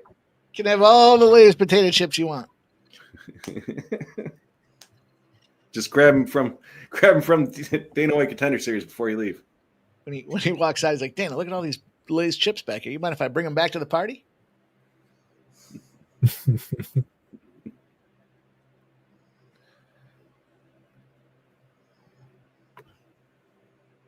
All right, boys. The main event.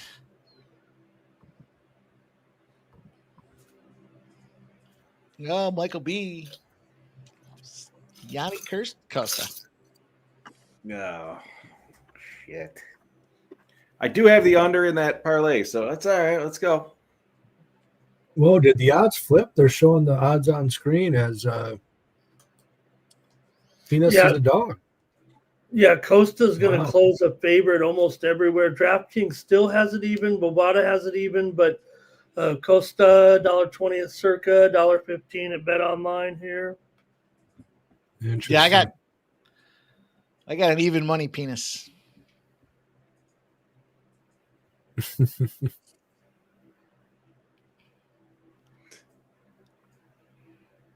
It's too easy. It's just too easy. It's not even worth it. Yeah. When it's that easy, it's not even worth it.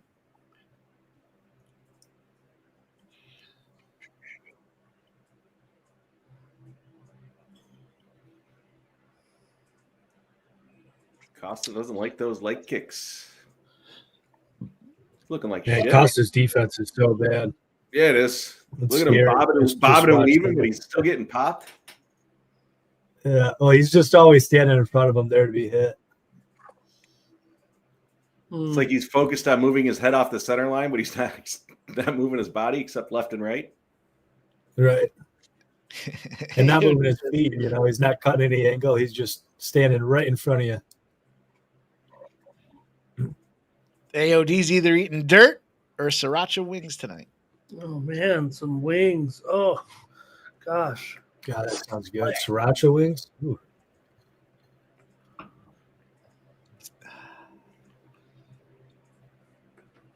AOD's asking for the sub video.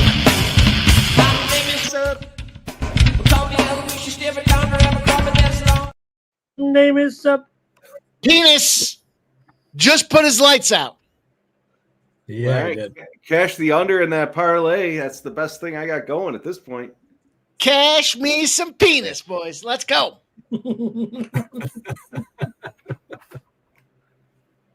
Oh man. Money is mine. I have the money. The money is mine. I got it for the first time. I got the money. Yeah, he's Welcome to the Octagon, son! Ow! Ow! Don't! Ow! Stop it, please! man. Bahal is the curse. I don't even know if it's Yanni. Yeah. He's still laying there. It was a move. It was a little bit of a moving target there, maybe with Costa's head there, like you guys are saying, not much defense. And look at the uppercut there, and then Michael B likes penis.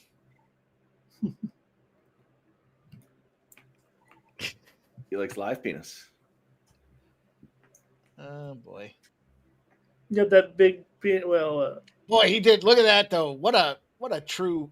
He fucking popped him twice. He saw him slowly fall down. He was like, "All right, what's going on?" He goes to the ground. The ref hasn't called it. He gives him one more, and you gotta love that. You gotta love that, knowing you're getting this guy Yeah, down. he was still a mess on the ground. You could tell he didn't have his bearings. Yeah, he tried to go over and help him up, and the ref Herb told him no, let him go. What has he got? An instant ice pack on the head? Bag of peas. Jesus. Instant.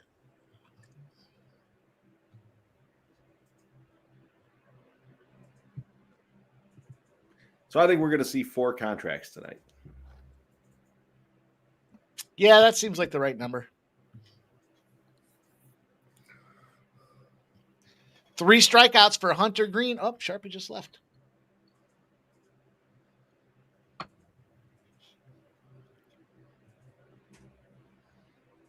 Round 1 KO2. I'll be right back. Tough. That under was juiced. Under 1.5 was juiced.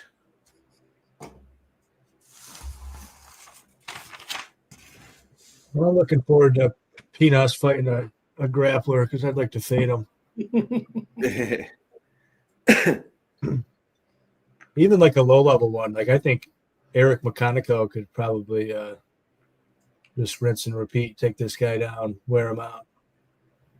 Don't stand in front of him and get punched in the face too much. I can't imagine Costa's ever going to get himself in the UFC. What a fucking bag of shit. If he does get in the UFC, it's only because of Sao there. Sao. Yeah. Yeah, I kind of hear you there too.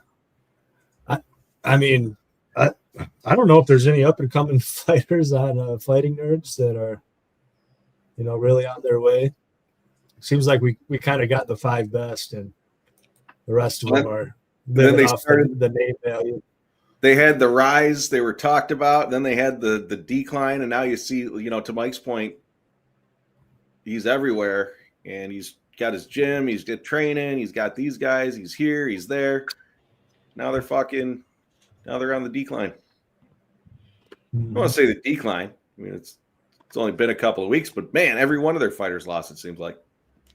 Final. Yeah, your fucking captain sleeping on satin sheets, wearing fucking Rolexes to the gym every day. I mean, it's not exactly, and it's not like he went out there and earned all that shit by fighting. He comes from money.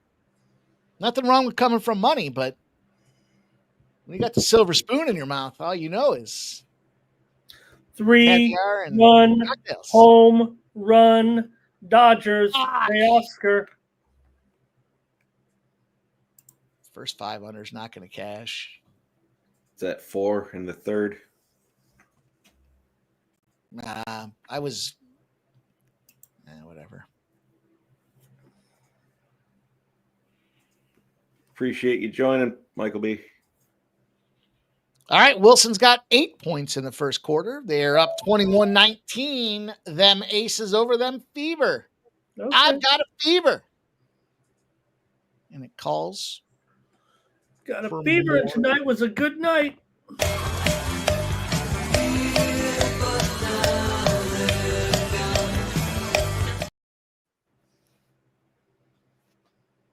$5-0 now. Why not slide an extra run across the pike? Yeah, so that was me. So I got my first hit there on my 3-1 bet. I took Tommy Edman to get 2 hits tonight at plus 300. That one's should have went with his total bases prop because he just hit a solo home run there for that 5th run. Tommy Edman, my man.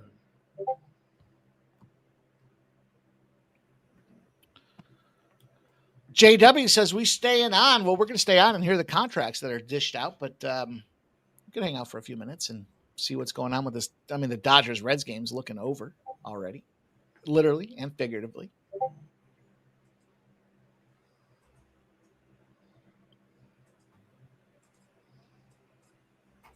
Aces 23, Fever 21.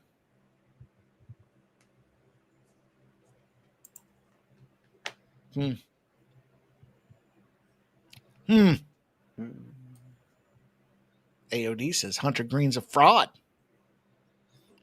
On the road, maybe. Yep. In hindsight, as it's always 2020, fucking Reds are just lucky to be here. Like, you were kind of mediocre. I mean, you're a 500 season, and because the teams around you shit the bed, it's not like their bats were hot at the end. Like the Guardians, at least they heated up at the end and they went on that 20-game streak or whatever. But Dodgers are probably pissed they're playing in the wild card. They're 52-29 at home. Yeah, in hindsight, they're going to beat the shit out of the Reds, but easy to say now. Hunter Green's got 3 strikeouts, 6 hits, 5 earned runs. Keep him in there. Now, if you're smart with the Reds, you leave him in there and you let him fucking roll through 6 or 7 innings so that you don't use up your bullpen pieces and you can fire back again tomorrow because you're going to need them. At some point, you're going to have to go deep and grind these boys out.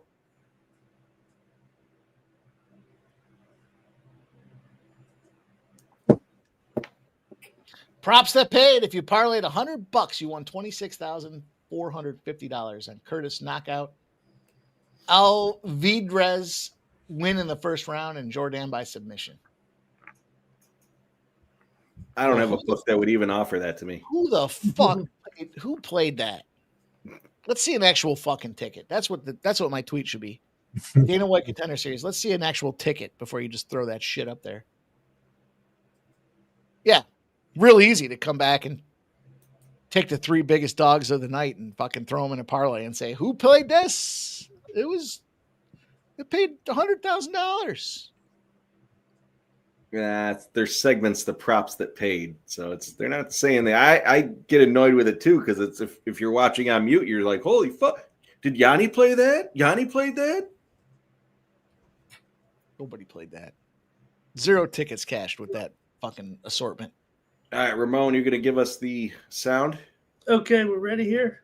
Jesus, thanks for the info, Yanni. Fuck I off. was reading synopsis, Jeff, more fallout from the Ryder Cup. The Europe team played 18 holes 8 times in the 10 days leading up to Friday at Bethpage Black. The U.S. played 9 holes twice, and one day it was raining, so they went out for 5 holes, and they said, we're going back into the clubhouse and have lunch. Dude, the coolest part about the Ryder Cup was when Trump showed up, and then he did the flyover with Air Force One. And I don't know if you guys saw that or not, but they tipped the wings on the plane to let them know that they were fucking there. That was awesome.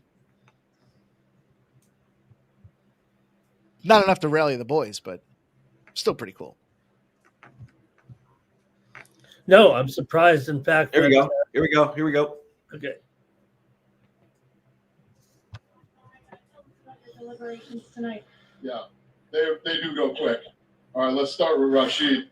7-1 favorite, talking to me during the fight, telling me you're going to be a world champion while you're having a tough time. Woo! The guy who was a 7-1 underdog.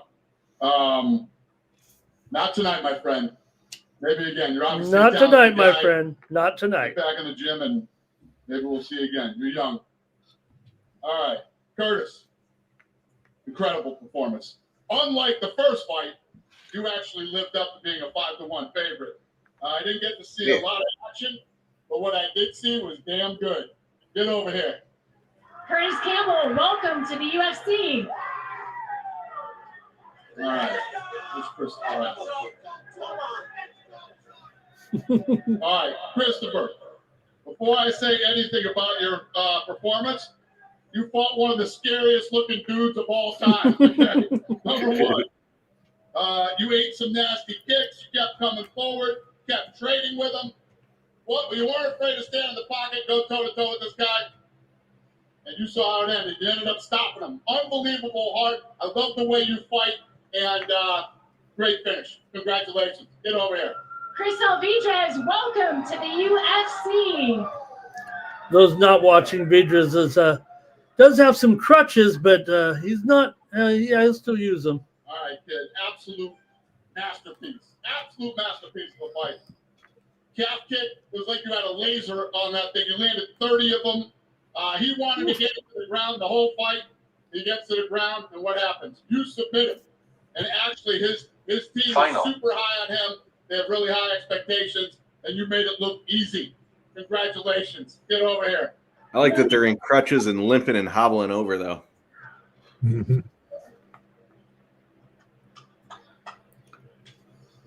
Great fight. Fight was great. Both of you guys came in, stayed in there, figured it out. You got a beautiful knockout, and you're not wrong. If this was at the UFC, you would have won $50,000. But instead, you win a contract. So get over here. Oh, it's not quite 50K. Welcome to the UFC.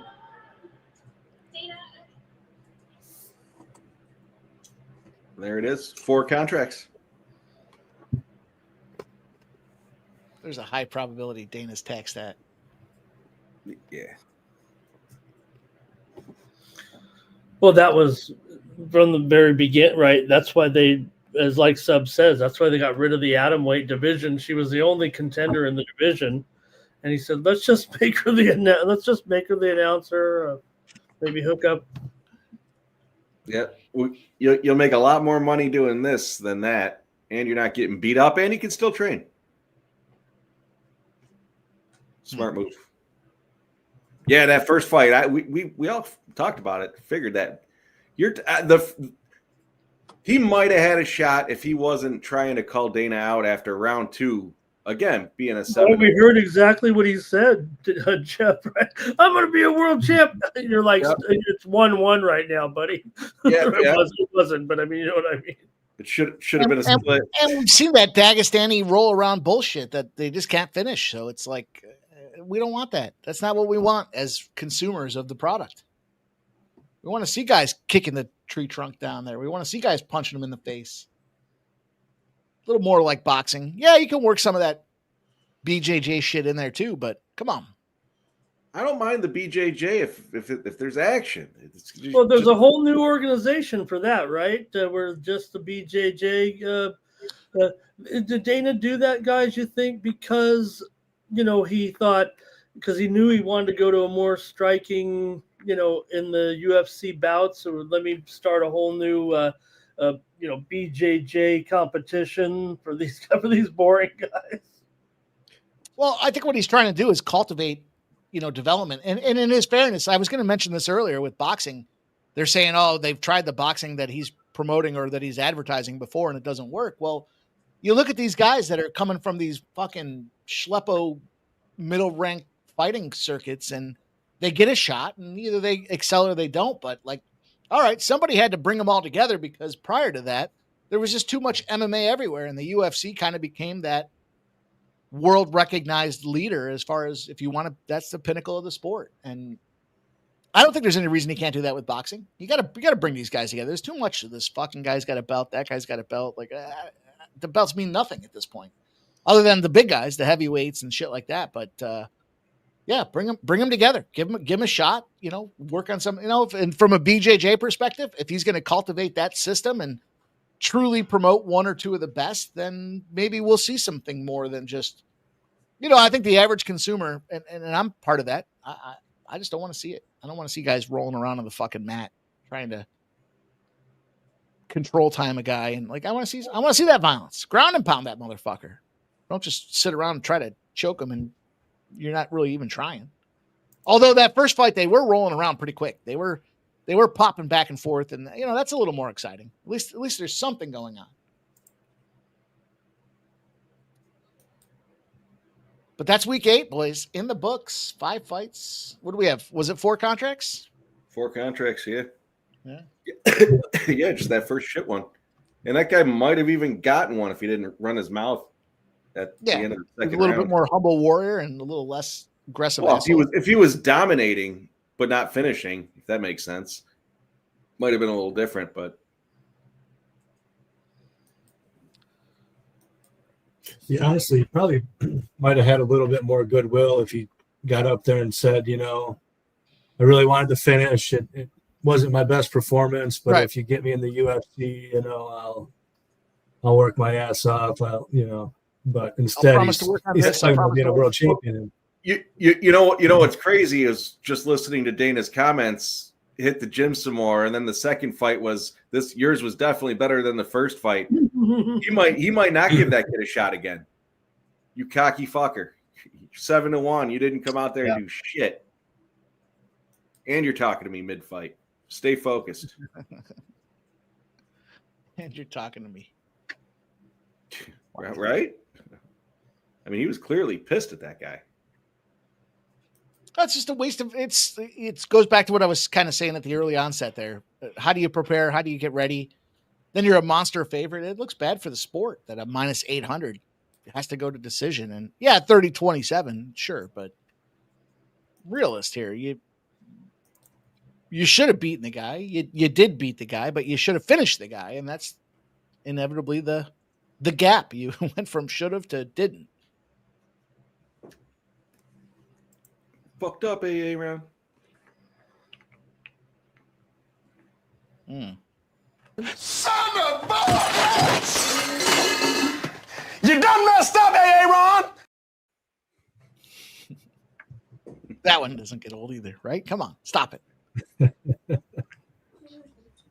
Oh, there you go. Look. Oh, it's a little senorita. Yeah. She's got a cocktail. Look at her. She's hiding it. What would you guess that is? Lemonade and vodka? A little lemonade vodka? It might be tequila. Yeah. It's a good call.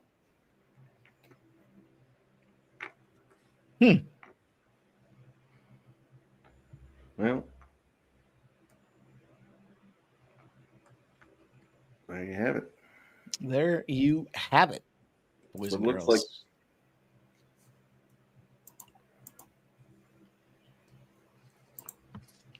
not the best of cards for me, but still managed to bring that one parlay home. So doing all right.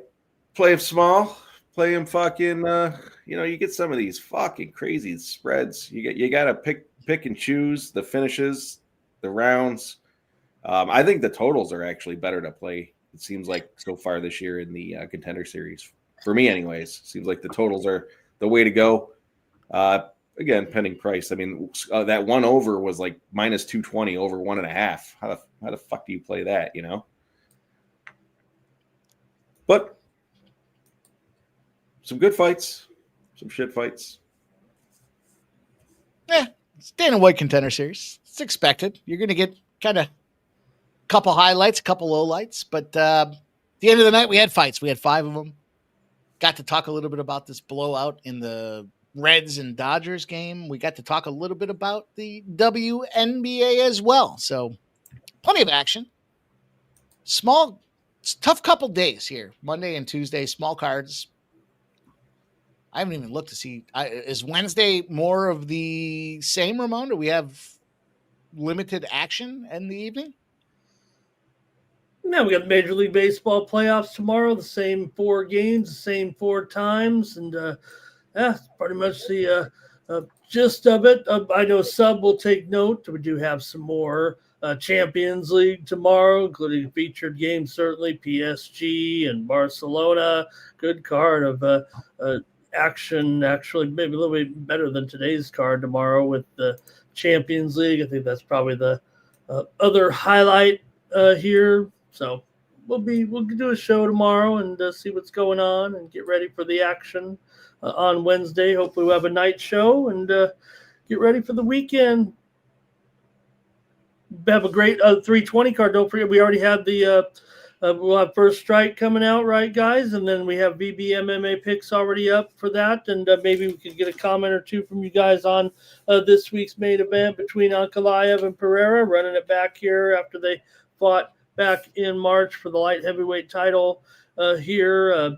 All of a sudden, I mean, you got a guy, Pereira had won all those fights in a row. Now he's practically a $2 dog to Ankalaev. And it was an evenly rated fight. And it wasn't, it was a pretty good fight.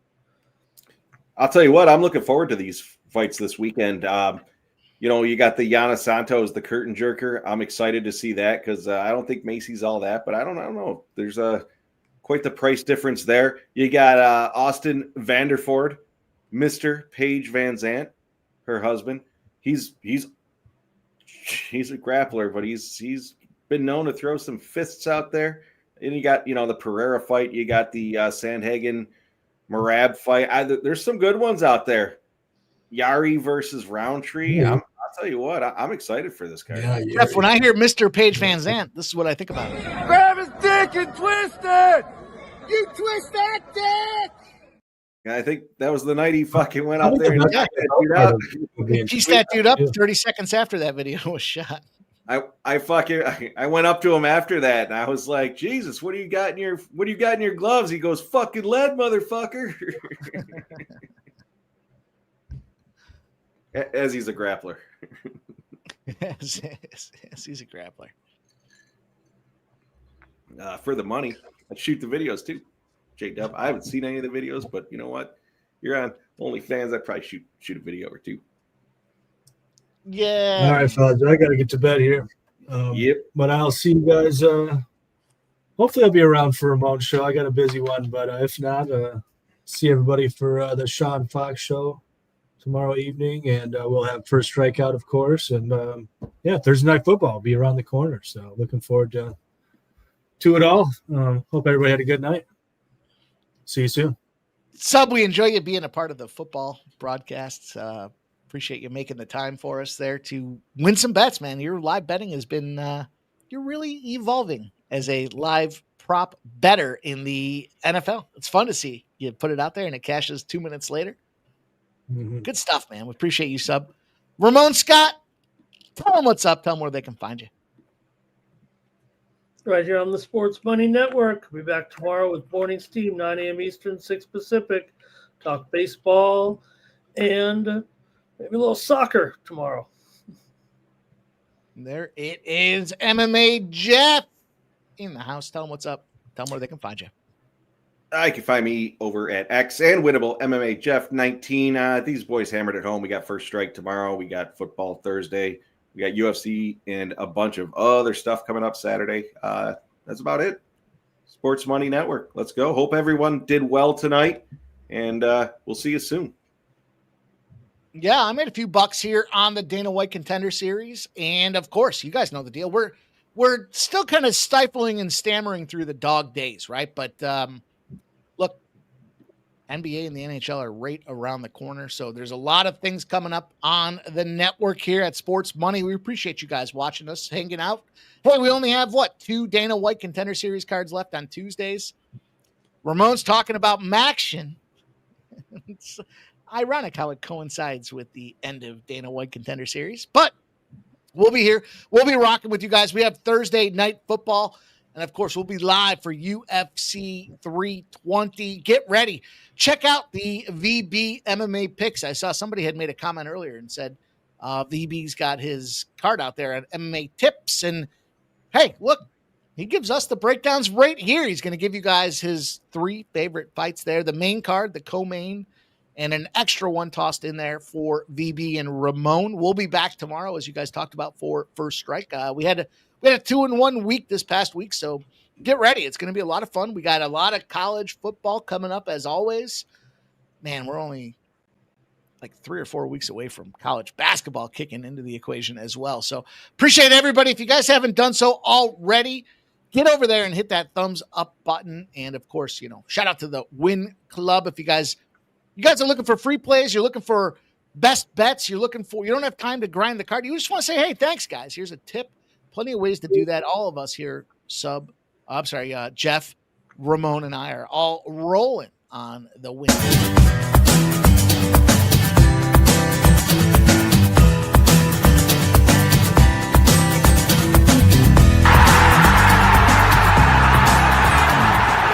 It's your boy, Mikey Money. I'm inviting you to join the Sports Money crew on Winnable. Get all of our premium best bet selections. For a low monthly cost, you get the very best bets delivered instantly to your phone by text the moment they're locked in.